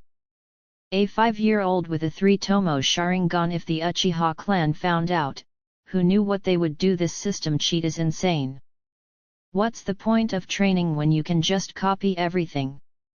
But even with this cheat, he couldn't slack off. He had to work hard, or it would be a waste of the system's potential. If I keep accumulating Sharingan prowess, can I keep evolving my Sharingan? Shin theorized that with enough ocular power, he could evolve his Manjiki Sharingan into the eternal Manjiki Sharingan without needing a sibling's eyes. Sharingan prowess was essentially yin release, the manipulation of spiritual energy. Genjutsu, for example, relied on yin release. So, theoretically, with enough spiritual energy, he could even awaken the Rin-Egan. No, the Rinnegan probably wasn't that simple. It seemed to require a combination of yin and yang release. But regardless, Shin felt he had stumbled upon another way to obtain the eternal Mangeki Sharingan. Hey, Shin, why are you spacing out while eating? You're getting noodles in your nose. Kushina nudged him, bringing him back to reality. Kushina, Mikoto, and Nawake were all staring at him. Shin felt his cheeks burn.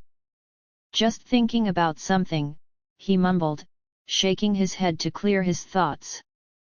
He'd contemplate this later, at home.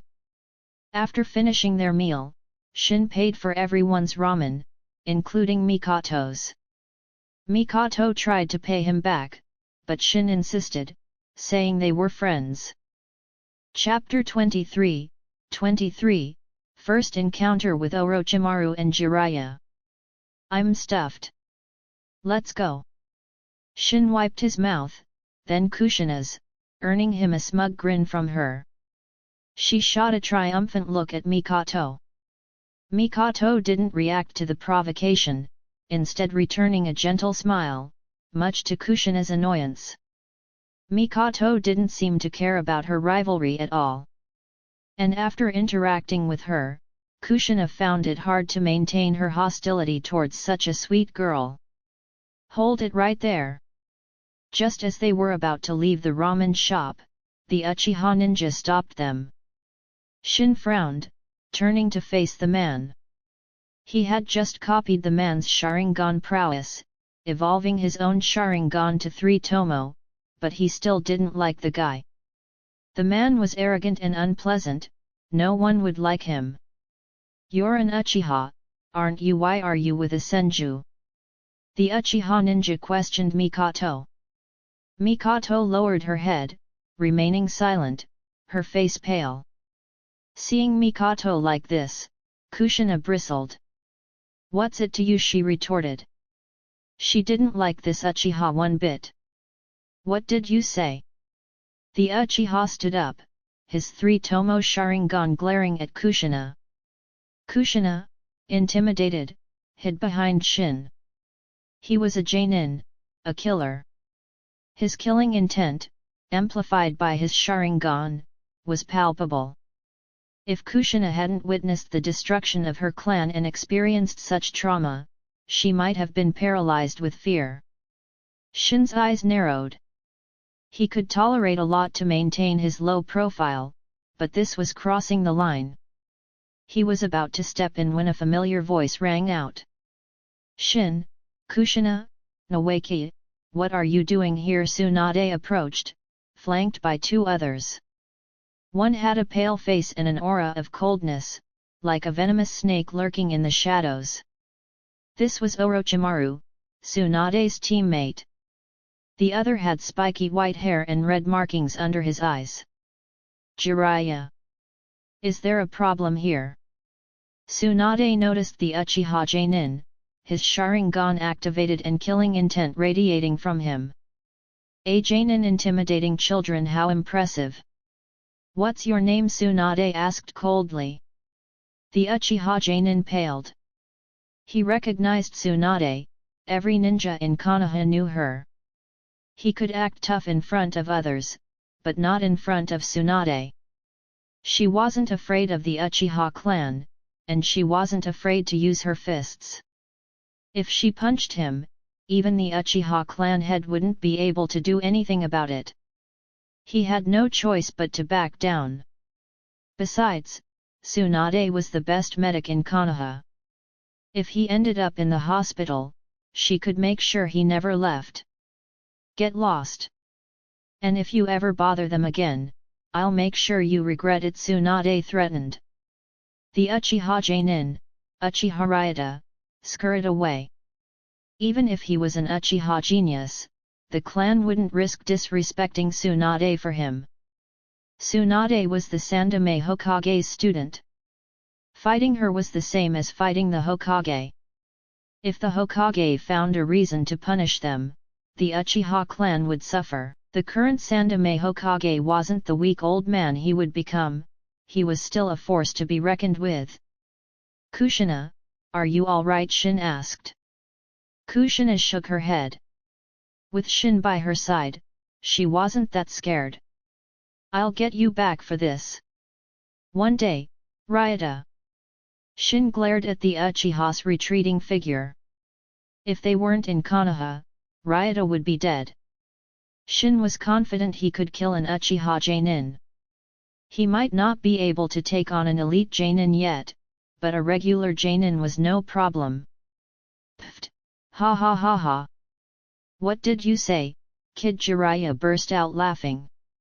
Shin looked at Jiraiya and said with a smirk, I said, one day, I'll dig a hole and bury you in it. Jiraiya's laughter died in his throat. Sis, thank goodness you came. That was a close one, Nawaka said, relieved. I'm sorry. It's my fault, Mikoto apologized. It's not your fault, Mikoto. That guy was just being a jerk. If I were stronger, I'd punch him in the face, Kushina said, patting Mikoto's shoulder. Shin looked at Kushina, then at Mikoto. When did they become friends? Kushina had been so hostile towards Mikoto earlier. Seeing Mikoto's vulnerability had softened Kushina's heart. Her hostility had melted away. You're an Uchiha Tsunade? Asked Mikoto. Why yes. Mikoto looked at Tsunade nervously. Don't be scared. I'm not going to eat you. But you're quite different from the other Uchiha, aren't you? Tsunade observed. Mikoto didn't have the usual Uchiha arrogance. Most Uchiha, regardless of age or gender, were arrogant and haughty. They were the classic young masters, always looking down on others. Tsunade had a good impression of Mikoto. She didn't judge her based on her clan. Let me introduce you. This is my teammate, Orochimaru, and this deadweight is Jiraiya. Tsunade gestured towards her two companions. Shin had already recognized them. They were hard to miss. Deadweight? You're calling me deadweight? Jiraiya grumbled. Orochimaru remained silent, his gaze fixed on Shin. Shin looked back at the snake Sunin. Why was he staring at him? Had Orochimaru already embarked on his path of forbidden research and taken an interest in him? No, that was impossible. It was too early for that.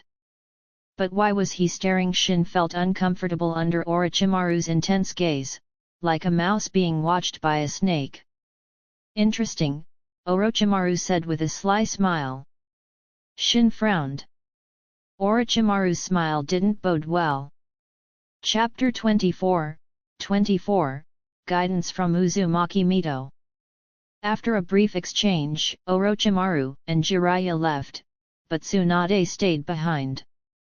As Orochimaru departed, he cast another lingering glance at Shin. Shin didn't sense any malice, but he still felt uneasy. What was that confrontation with Uchiha Ryota about? Tsunade inquired. Nawaki explained the situation, causing Tsunade to frown. The Uchiha are always causing trouble. Mikoto shifted uncomfortably. She knew Tsunade wasn't referring to her specifically, but she still felt awkward. She was an Uchiha, after all. Don't worry, I wasn't talking about you, Tsunade reassured her, noticing Mikoto's discomfort. She had a good impression of Mikoto, who seemed different from the other Uchiha. By the way, I have to leave the village for a mission. It's an escort mission, should take about half a month. Tsunade informed them. Oh. Nawaka couldn't help but grin. Tsunade's smile vanished, replaced by a dangerous glint in her eyes. Nawaki, you seem happy about this. No, not at all. Nawaka shook his head vigorously. I'll deal with you later. I have to go. Tsunade glared at Nawaki, then waved goodbye to the others before turning to leave. Nawaki breathed a sigh of relief once she was out of sight. Nawaki, are you scared of your sister? Shin asked. Noeki scratched his head. A little. She's really strict when she trains me. Come on, weren't you going to show us around Konoha? We have some time before class. Let's explore the area. Shin looked at Mikoto. Mikoto-san, want to join us? Oh, may I? Mikoto looked surprised and pleased. Of course. Shin smiled, and the four of them set off to explore Konoha. Shin and Kushina were unfamiliar with the village, so Noeki acted as their guide, pointing out various landmarks and locations. Since they didn't have much time before their afternoon class, they only explored the area near the academy. It was good to familiarize themselves with the surroundings. Soon, it was time to head back for class. Back in their seats, Shin asked Mikoto, "Mikoto, that incident earlier. It won't cause you any trouble, will it?" He had dropped the honorifics, a sign of their growing friendship. Mikoto shook her head. "I'll be fine. I'm practically invisible in the Uchiha clan. No one will bother me over this. Actually, I should be the one apologizing." Mikoto looked at Shin and Kushina apologetically. "Mikoto, we're friends now. No need to apologize," Kushina said. Perhaps they were destined to be best friends. Kushina, who had initially been hostile towards Mikoto, now seemed quite fond of her.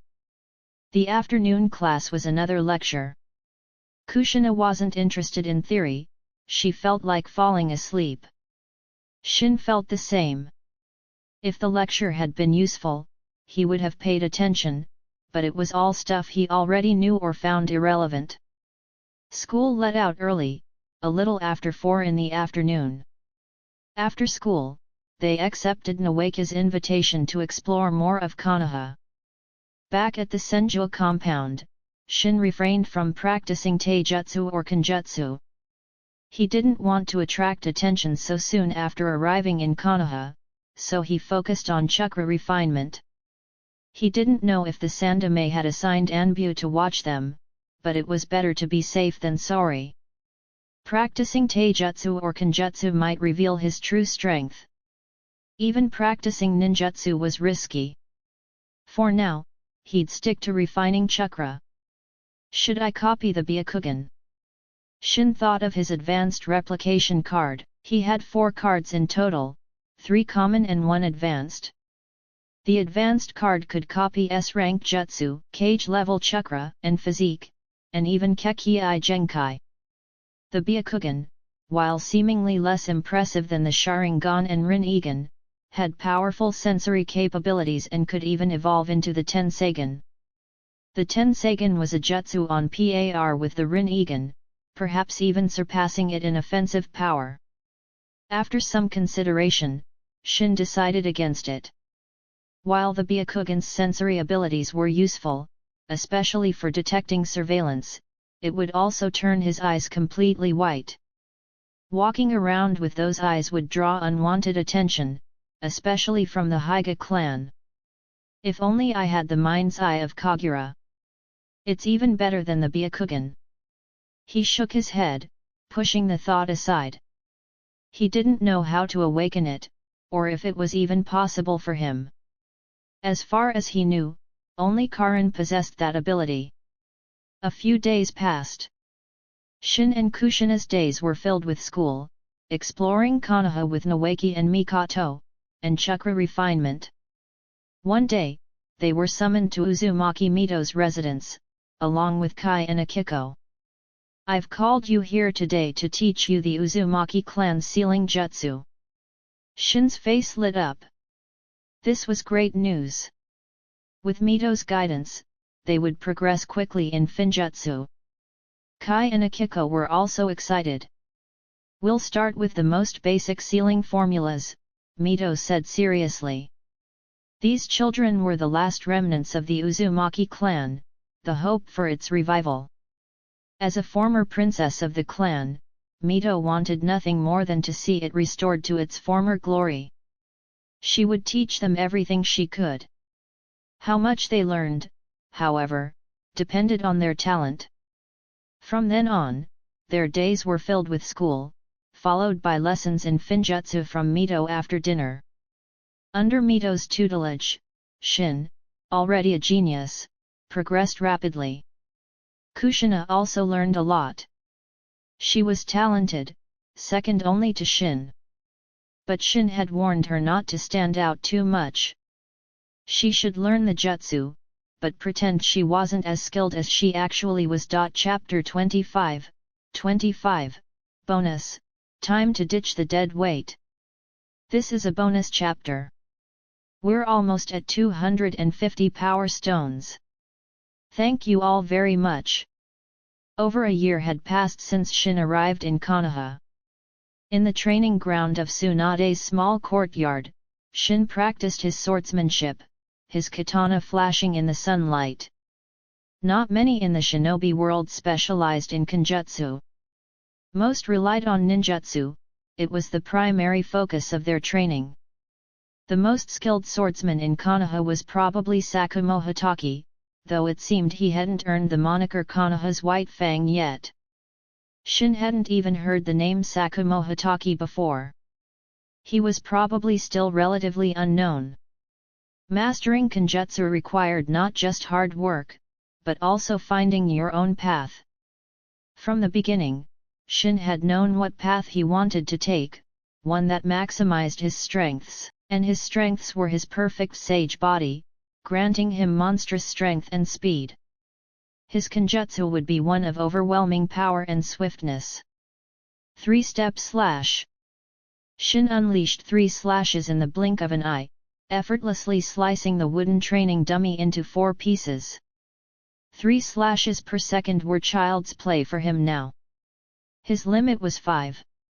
5 slashes in a single second, a true testament to his speed.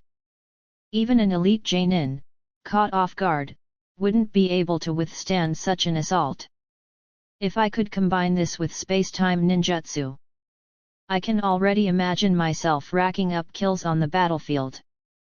Unfortunately, he didn't know any space-time ninjutsu. He was eager to learn, though. Such jutsu were incredibly versatile, invaluable for both offense and defense. Shin, breakfast is ready. We have that test today, so we need to leave early, Kushina called out. Shin sheathed his katana and headed inside. Kushina had already prepared breakfast. It was a simple meal of bread and milk.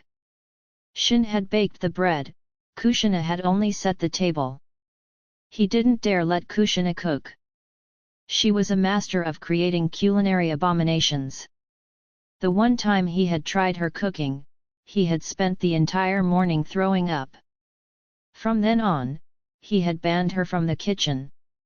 After breakfast, Shin packed their lunches and they headed out. Tsunade wasn't home. As an elite genin, she was always on missions. At the academy, the classroom was filled with a mix of anxiety and excitement. Those with good grades were eager to show off, while those who struggled dreaded the test. Mikoto, I'm counting on you for the written exam, Shin said as he sat down. The morning was dedicated to the written test. Shin had no interest in studying those theoretical concepts, and the questions were often bizarre. Cheating was his only option. But he had to choose his source wisely. Most of the class were hopeless. Thankfully, Mikoto was a top student, consistently scoring first in the written exams. Just don't get caught, Mikoto said with a smile. Don't worry, I won't, Shin assured her. Mikoto gave him a dubious look. That's what you said last time, and we both ended up getting punished. Ahem, that was an accident. Shin cringed, remembering the time he got caught cheating. But that was a fluke, it wouldn't happen again. The morning passed, and the written test concluded. Shin had copied Mikoto's answers, he was confident he'd done well. He had also helped Kushina and Nawaka cheat. They were both terrible at academics. After the written test, they had a break for lunch. Shin, Kushina, and Mikoto found a quiet spot to eat their lunch. Over the past year, they had become close friends. "We have the practical test this afternoon. Are you nervous?" Mikoto asked. "Why would we be nervous? We've done this so many times already," Shin said nonchalantly. "The academy held tests every month. These test scores don't even matter, they don't affect graduation," Shin added. "Then why did you cheat?" Mikoto's question almost made Shin choke on his food. "Ahem, I just don't want to be at the bottom of the class." "Yeah, me neither," Kushina chimed in. After lunch, they had a short break before the practical test. Tanaka-sensei led the class to the training grounds. "The results for the written test are in." Uchiha Mikoto scored a perfect score, placing first in the class, Tanaka-sensei announced. No one seemed surprised. Mikoto was always at the top. "Also, Uzumaki Shin, Senju Nawaki, did you two cheat? Who copied from whom? You have the same score, and you even got the same questions wrong." Tanaka-sensei glared at them. Nawaki avoided his gaze, while Shin remained calm. Inwardly, however, Shin was cursing Nawaki's stupidity. He had helped him cheat, but did he have to copy everything? When Shin copied from Mikoto, he had deliberately answered a few questions incorrectly. Kushina had done the same when she copied from him. But Nawaki had copied everything, including the wrong answers. It was no wonder they got caught. "Nawaki, sorry buddy, but it's time to ditch the dead weight," Shin thought ruthlessly. "Tanaka-sensei, Nawaki copied from me. I know it was wrong, but he threatened to beat me up if I didn't let him. I didn't have a choice." Shin put on an Oscar-worthy performance, as if he had truly been threatened. Nawaki gaped at him. He had begged Shin to help him cheat, but he had never threatened him. "Nawaki, I can't believe you'd do that." "I'm telling Grandma Mito." "Well, maybe if you confess, I might reconsider," Kushina said angrily. Shin mentally gave Kushina a thumbs up. He decided he wouldn't help Nawaki cheat anymore. This guy was a liability. Nawaki felt a wave of despair. Kushina's words were a clear threat. She was forcing him to confess. Shin and Kushina were so mean. "I'm sorry, Tanaka-sensei.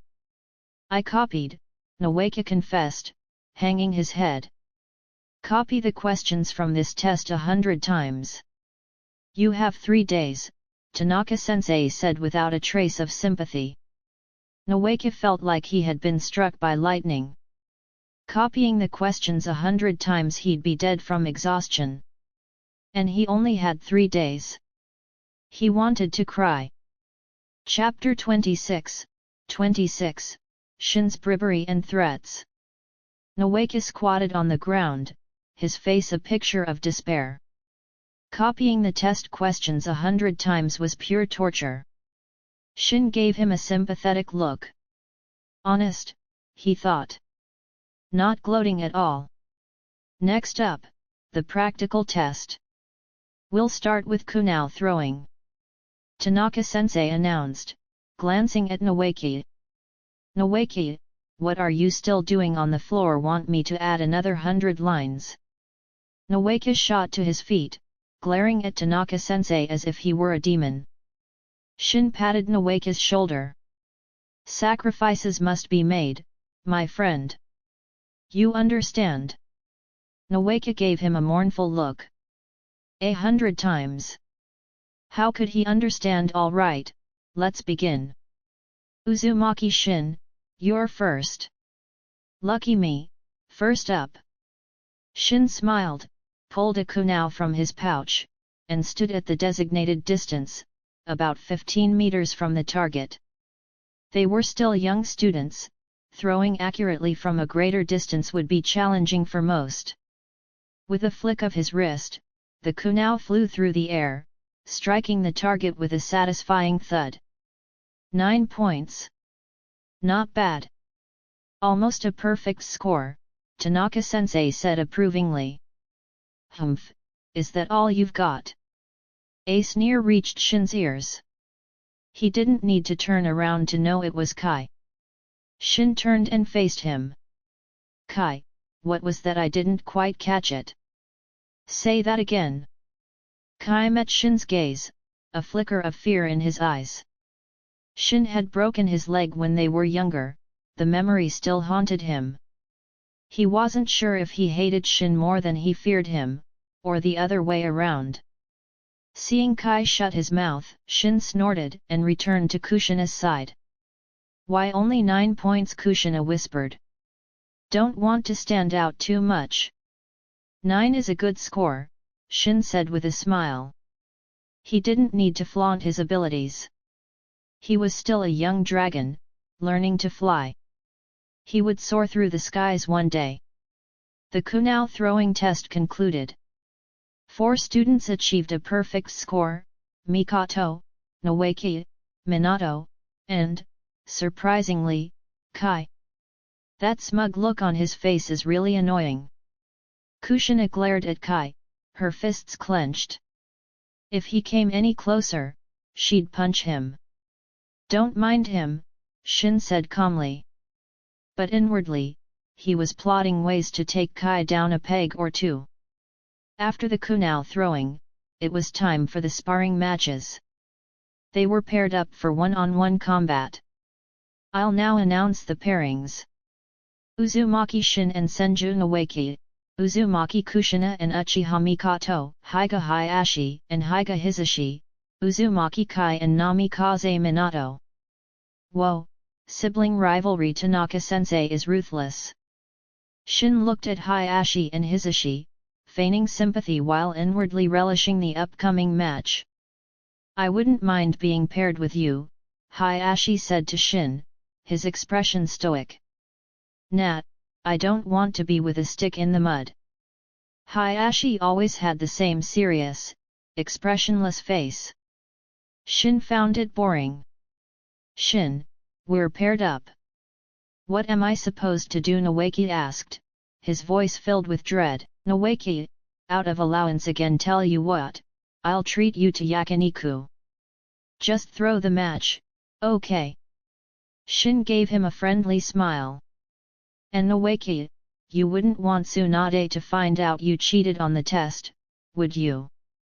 Bribery and threats. Noeki caved instantly. Hayashi, standing nearby, twitched. Sensei, something's fishy here. The sparring matches began. Shin had bribed Noeki, so their match ended quickly. Ouch! Why did you have to hit so hard? Noeki clutched his stomach, barely able to stand. Day, it has to look convincing. What if they find out we're faking it? Shin helped Noeki up. They watched the other matches. Kushina and Mikoto were evenly matched, though Kushina wasn't using her full strength. At this stage, most of them didn't know any jutsu.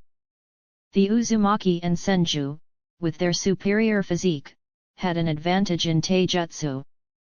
This was evident in Kai and Minato's match. Minato was getting pummeled. The Senju and Uzumaki were incredibly durable. Minato's punches barely phased Kai, but when Kai landed a blow, Minato felt it. In the end, Kai emerged victorious. Shin shook his head.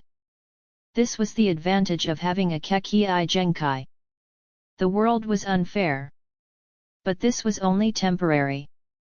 Kai could bully Minato now, but in the future, he wouldn't stand a chance. Minato-san, are you alright? Akiko approached Minato, concern in her eyes. Thank you for your concern, Akiko-san. I'm fine, Minato said with a smile. Despite the bruises, his smile remained bright. Kai, who had been gloating over his victory, froze when he saw Akiko fussing over Minato. He had a crush on Akiko. Seeing this, jealousy burned within him. "Looks like things are about to get interesting," Shin said to Noeki, a mischievous glint in his eyes. Kai stomped towards Minato. "Minato!" Minato turned, only to be met with Kai's fist. Caught off guard, Minato was struck squarely in the eye, earning himself a shiner. "Kai, what are you doing?" Akiko yelled angrily. Tanaka-sensei's attention was drawn to the commotion. He rushed over and grabbed Kai.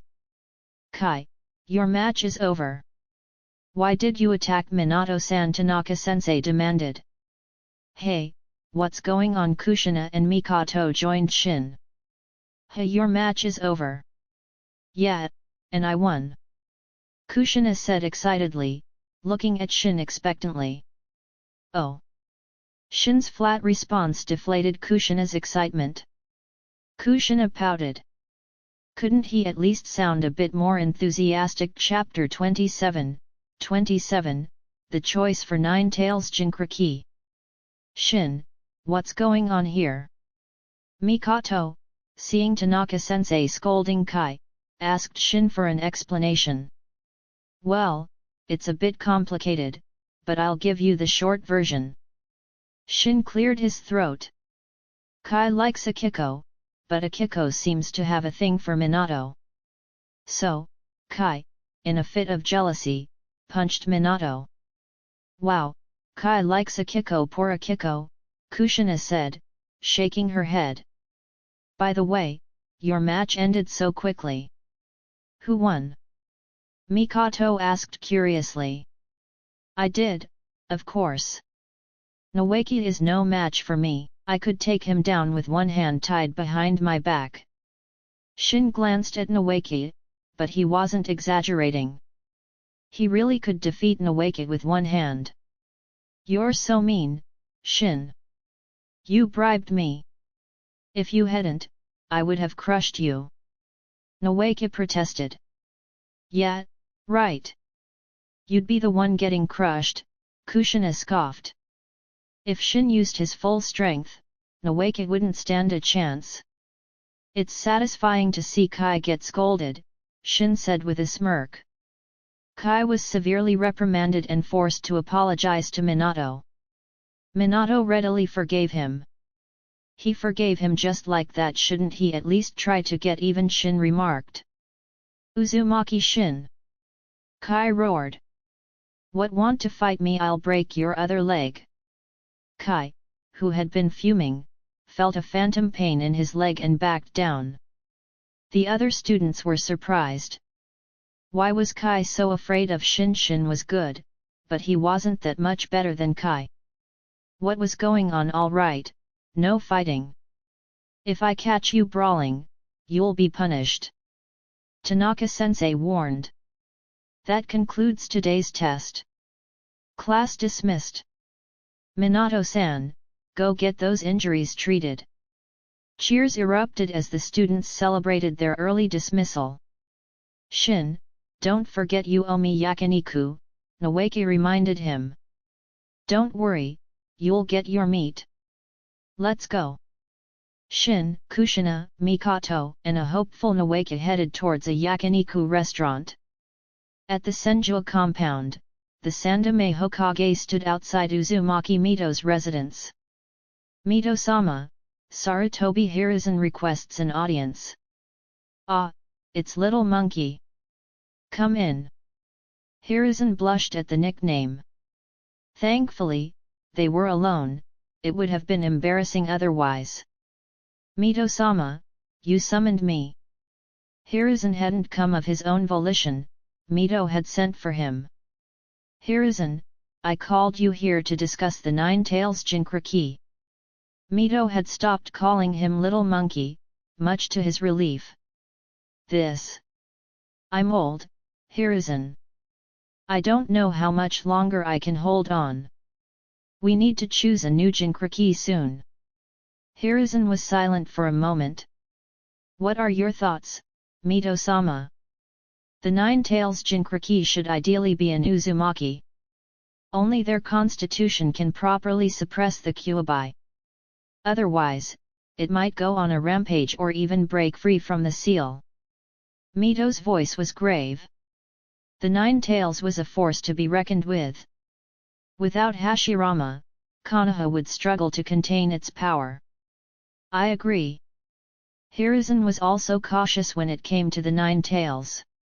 Its importance was undeniable, and the Uzumaki were the most suitable candidates for becoming its Jinchuriki. Do you have anyone in mind, Mito-sama? I can only offer suggestions. The final decision is yours, Hiruzen. First, I recommend Uzumaki Shin. He's the most suitable candidate. Then there's Uzumaki Kushina and Uzumaki Akiko. What about Uzumaki Kai? He seems quite talented. Mito shook her head. He is talented, but he's also consumed by hatred and jealousy. He's not suitable to be the Nine-Tails Jinchuriki. Any Uzumaki was technically suitable, but Kai's personality made him a poor choice. Uzumaki Shin. Hiruzen frowned. He had gathered information on the Uzumaki survivors. Uzumaki Hikaru was out of the question, he was an adult and harder to control. Hiruzen didn't trust him. As for Shin, his performance at the academy wasn't as impressive as Kai's. Why was Mito recommending him? Is this for the Senju clan? Hiruzen wondered. Shin was close to Tsunade and was practically considered a Senju. Perhaps Mito was trying to secure an advantage for the Senju. Hiruzen's guess was completely off the mark. Mito recommended Shin because of his immense life force, which could suppress the Nine-Tails completely. He would be the safest choice. The Kyuubi is volatile, filled with hatred. I think a female Jinchuriki would be better. Perhaps we can use love to tame the beast. Uzumaki Akiko seems like a good choice. Hiruzen lowered his head. Mito looked at him, disappointment clouding her eyes. Hiruzen had changed. His thoughts were transparent to her. She understood why he wasn't choosing Shin or Kushina. It was because of their close ties to the Senju clan. Mito-sama, what do you think? Hiruzen asked, a flicker of guilt in his eyes. The Nine-Tails was too important. He couldn't allow any single clan to control it. You've already made up your mind, Hiruzen. Do as you see fit. I'm tired. You may leave. Mito waved him away, her disappointment evident. Then I'll take my leave. If you need anything, Mito-sama, please don't hesitate to send for me. Hiruzen bowed and left. Outside, his guilt was overwhelming, but then his expression hardened. Forgive me, Mito-sama, but the Nine-Tails Jinchuriki is too important. No single clan in Konoha should have control over it. Shin and Kushina were too close to the Senju. Kai's personality was unsuitable. That left Akiko. Hiruzen didn't want to see the Senju clan rise to power again. Chapter 28, 28, Profiting off Tsunade. Evening fell, and Shin and his friends emerged from the yakiniku restaurant, Nawaki patting his full stomach with satisfaction. You sure can pack it away, Nawaki. Looks like I'll have to drag your sister to the gambling dens again. Shin patted his wallet, which was significantly lighter than before. Can I come too? I want to make some money. Nawaki's eyes lit up. You want to make money? What for? Tsunade will just take it all, Shin said, pitying the boy. Having a gambling-addicted sister must be tough. Shin, Kushina, I'll see you tomorrow, Mikoto said with a smile. The Senju and Uchiha compounds were on opposite sides of the village. With the deep-rooted animosity between the two clans, they naturally wouldn't live close to each other. See you tomorrow, Shin waved. Kushina pinched Shin discreetly, then gave Mikoto a bright smile. Shin glared at Kushina, who glared right back. What was that for? Shin grumbled. He hadn't done anything to deserve a pinch. Humph, you and Mikoto seem to be getting awfully chummy. A bit too chummy, Kushina huffed, jealousy evident in her voice. Shin shook his head at Kushina's childish jealousy and headed home with her. As for Nawaka, he was left behind, forgotten. Back at the Senjua compound, Nawaka went to his own residence, while Shin and Kushina returned to Tsunade's courtyard. Oh, Tsunade, you're back. Shin's eyes lit up when he saw her. Tsunade glanced at him. Seeing that sparkle in his eyes, she knew he wanted something. Spit it out. What do you need? I'm in a good mood, I might just agree. You'll definitely agree to this. I'm a bit short on cash. How about we make a trip to the gambling dens? Humph. Using me to make money again? Do you have no faith in my gambling skills? Tsunade stood up, grabbed Shin's face, and started pinching his cheeks. Tsunade, let go of Shin right now. Kushina, the queen of jealousy, couldn't stand seeing Tsunade manhandle Shin. Tsunade chuckled at Kushina's outburst. After a while, she finally let go. Shin's cheeks were so soft and squishy, she could pinch them all day. Fine, I'll help you make some money. But we split the profits 50-50, Tsunade declared. What 50-50? That's not fair. Shin protested, rubbing his cheeks. If it weren't for the fact that Tsunade had agreed to keep his strength a secret, he would never have agreed to her cheek-pinching condition. Not fair. Don't forget, you're relying on me to make the money, Tsunade said with a smirk. Fine.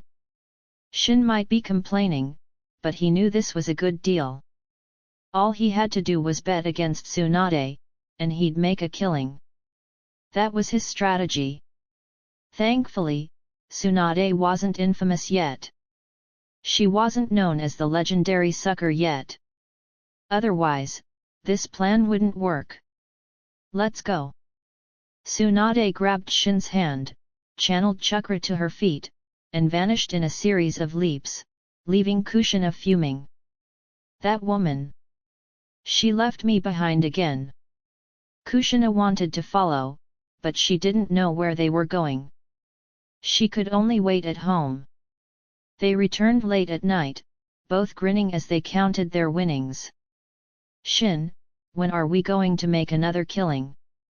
Tsunade had earned over 10 million ryo, even after splitting the profits. That was equivalent to the reward for over a dozen S-rank missions. When we run out of money, this should last us a while. If they were frugal, 10 million ryo could last them over a decade. But being a shinobi was expensive.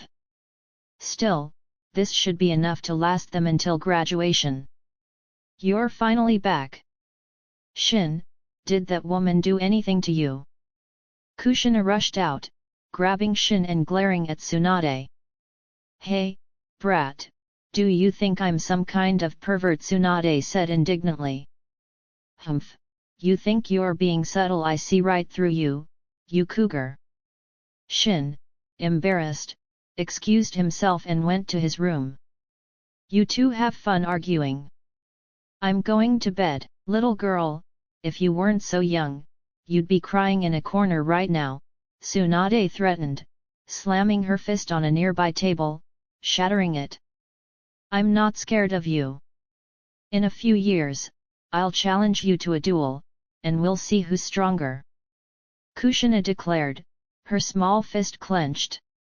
Tsunade simply chuckled, her dismissive attitude clear. Kushina took a deep breath. She wasn't strong enough to defeat Tsunade yet. She'd have to be patient. I'm warning you, if you pinch Shin's face again, I won't forgive you. Kushina left to train, seemingly motivated by her rivalry with Tsunade. Tsunade smiled after Kushina left. She didn't mind their bickering. Having Shin and Kushina around had livened up the place. Before, she had lived here alone. It had been lonely. As for Nawaki, he was terrified of Tsunade, always afraid she'd take his allowance. He usually avoided her. In his room, Shin sat on the tatami mat, refining chakra. He didn't know how much chakra he had now, but he felt it surpassed that of most kage. Of course, this was just in terms of quantity. The quality of his chakra was probably inferior to that of a kage who had been honing their chakra for decades. Having a large amount of chakra wasn't enough, quality was also important. For example, a tailed beast's chakra was undoubtedly superior to that of a human. Shin, despite having a perfect sage body, still had to refine his chakra to improve its quality. There were no shortcuts, unless he became the Ten Tails Jinkraki. Chapter 29, Let's sleep together from now on. The next morning, Shin woke up early, washed his face, brushed his teeth, and headed to the training ground. He focused on taijutsu and kenjutsu, leaving ninjutsu practice for later. Well, not here, at least. He had sent several shadow clones to secluded areas in Konoha to train in ninjutsu. When the clones dispersed, their memories and experiences would return to him, making it an efficient way to train. Sharingan activate.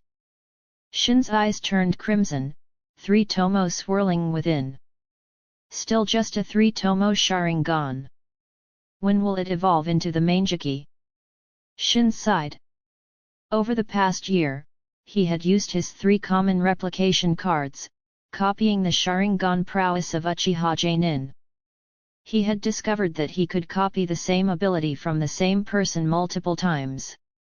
All 3 copies were from Uchiha Ryuta, the Jonin he had encountered at the ramen shop. These repeated copies had significantly increased his ocular power. Even elite Uchiha probably couldn't match him in that regard. But his Sharingan still hadn't evolved into the Manjiki, which was disappointing. Did he really need to copy an existing Manjiki Sharingan? He could, technically. He had 2 advanced replication cards. One was a reward from a mission, and the other was from the system's annual gift. He had been lucky that year. He had the cards, but where could he find an Uchiha with the Manjiki Sharingan? Did any even exist right now? He wasn't sure. And even if they did, he had no way to approach them. The 3 tomo Sharingan was still useful. It granted enhanced visual perception, the ability to copy basic jutsu and taijutsu, and even some genjutsu. But compared to the Manjiki Sharingan, it was flawed. He wouldn't mention that to anyone, though. Shin deactivated his Sharingan. He couldn't let Tsunade see it, who knew what kind of trouble it might cause. After training for a while, he went back to prepare breakfast. Neither Kushina nor Tsunade were the type to cook. "Yo, Shin, you're up early as always." Tsunade had just woken up and saw that Shin had already prepared breakfast. "It's nice having someone make breakfast. I never used to eat breakfast," she said, taking a seat at the table. "That explains why you're so underdeveloped." Shin glanced at her chest. Had his transmigration somehow affected Tsunade's development? It was a cruel twist of fate. Sensing his pitying gaze, Tsunade scowled. "Want to taste my fist? I'll go wake Kushina up." Shin made a quick escape. Tsunade snorted, then glanced down at her chest. It was a bit small. "Damn that brat! I'm still growing," she grumbled, digging into the breakfast Shin had prepared. If Shin had heard her, he would have scoffed. She was already 17. In the world of shinobi, that was practically an adult. Shin entered Kushina's room. He stared at the mess, speechless. It had only been 2 days since he last cleaned her room, and it was already a disaster zone. Unlike other girls with their tidy rooms, Kushina's was always chaotic. It was clear she wasn't the most organized person. Kushina, wake up! Shin nudged her. Her sleeping position was interesting. Ugh, I'm so tired. 5 more minutes. Kushina mumbled, her eyes still closed, her arms wrapping around Shin. It's getting late.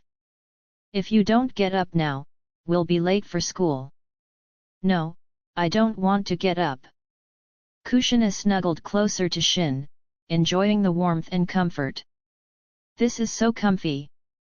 Shin, let's sleep together from now on, okay? Sure, if you don't mind. I'm not complaining, Shin said with a smile. Sleeping with Kushina would be like cuddling a soft pillow. It wouldn't be bad. I don't mind at all. Let's sleep together from now on. Kushina opened her eyes, looking at Shin with a bright smile. All right, let's get up and eat breakfast first. Otherwise, Tsunade will finish it all. But I'm so sleepy. Kushina rubbed her eyes. She had trained late last night and hadn't gotten enough sleep. Were you refining chakra again? Don't push yourself too hard. It's not good for you, Shin said sternly. And it's not just about having a lot of chakra. There's more to strength than that. You need to know how to use it. Having chakra without knowing any jutsu is useless. But I know jutsu. The Raise Nan, the Water Dragon Jutsu, the Shadow Clone Jutsu. Kushina counted off the jutsu she knew. They were all jutsu that Shin knew and had taught her. You haven't mastered them yet. Focus on honing your jutsu. Don't worry about chakra refinement for now. Shin pulled Kushina out of bed. Wait, can you go outside? I need to change. Kushina was usually carefree, but she wouldn't change clothes in front of Shin. All right. Shin left the room. When he returned, he found that Tsunade had already devoured most of the breakfast. You sure can eat. He'd have to make more, it wasn't enough for the 3 of them. You're one to talk. I'm full. Gotta go, I have things to do. Tsunade pinched Shin's cheek and left. Shin made more breakfast, and after they finished eating, they left for the academy. Aren't we taking lunch today? Kushina asked. Kushina, remember Mikoto said she'd make us lunch. She's a much better cook than I am. Humph, I can cook too. It's just lunch. I'll make you lunch tomorrow. Kushina was jealous that Shin had praised Mikoto's cooking. Shin's face paled. Kushina making him lunch? Kushina, let's not. I don't want to end up in the hospital, or worse, the cemetery. He wouldn't dare eat anything she made. Chapter 30, Bonus, Kushina, you're really going to sleep with me? Support and read 17 advanced chapters on my Patreon. If you like the story, please leave a review. Shin and Kushina arrived at the academy just in time. But someone was even later, Nawaki. Under Shin's amused gaze, Nawaki was sent out to stand in the hallway as punishment. Hey, where's Akiko? Shin scanned the classroom, but Akiko was nowhere to be seen. Shin, what are you thinking about? Mikoto asked curiously, noticing his distraction. I was just wondering why Akiko isn't here. Kushina, who had been drowsy, suddenly perked up, her eyes fixed on Shin. Shin, don't tell me you have a thing for Akiko, she asked suspiciously. Kushina, your eyes are scary, Mikoto giggled. I'm not interested in Akiko. I was just curious, Shin said, a bit exasperated. He had no interest in little girls. He wasn't a creep. Besides, Akiko wasn't as pretty as Kushina or Mikoto. I have an announcement regarding Uzumaki Akiko. I'm sure many of you are wondering why she isn't here today. Tanaka-sensei stood at the podium. Akiko has taken a leave of absence. She won't be coming to school for a while. Shin pondered the announcement, a suspicion forming in his mind. After class, Shin approached Kai. Kai, you live with Akiko. Do you know why she's absent? Why should I tell you? Kai glared at Shin. Good question. How about this? Shin placed a hand on Kai's shoulder, applying pressure. Kai broke out in a cold sweat, his shoulder screaming in pain. He didn't cry out, though, maintaining his pride. But he quickly caved. Akiko was called away early this morning. I think she went to Lady Mito's place. Thanks for the info. Shin smiled and returned to his seat, his suspicions confirmed. He guessed that Akiko had been chosen as the Nine-Tails Jinchuriki. He didn't know why Akiko, but it was good news for him and Kushina. Becoming a Jinchuriki wasn't a good thing. Not everyone could be like Naruto and gain the tailed beast's approval. Shin, you've never cared about Akiko before. Why are you suddenly interested in her? Kushina asked when Shin returned to his seat. She knew Shin wasn't romantically interested in Akiko, but she couldn't help but feel jealous. Because it's important to us, Shin said cryptically. If he or Kushina had been chosen as the Jinchuriki, he would have had to find a way to refuse. Now, he didn't have to worry about that. Akiko's absence meant she was probably receiving special training from Mito. Becoming a Jinchuriki wasn't easy, it required rigorous preparation. After school, they received a notice that they wouldn't be attending Mito's lessons for the time being. Shin wasn't disappointed. He had already learned everything he needed to know. Mind's eye of Kagura. Shin closed his eyes, and his surroundings appeared in his mind. He could sense chakra with incredible clarity. He had awakened the mind's eye of Kagura, a secret technique that only the Uzumaki clan could learn. Mito had taught it to him. She had also taught it to the others, but he didn't know if they had mastered it. Kushina hadn't. He doubted Kai and Akiko had either. He scanned the entire Senju compound and its surroundings with his expanded sensory range. He continued using the mind's eye of Kagura for an hour before finally opening his eyes, exhaustion weighing on him. It was mental exhaustion.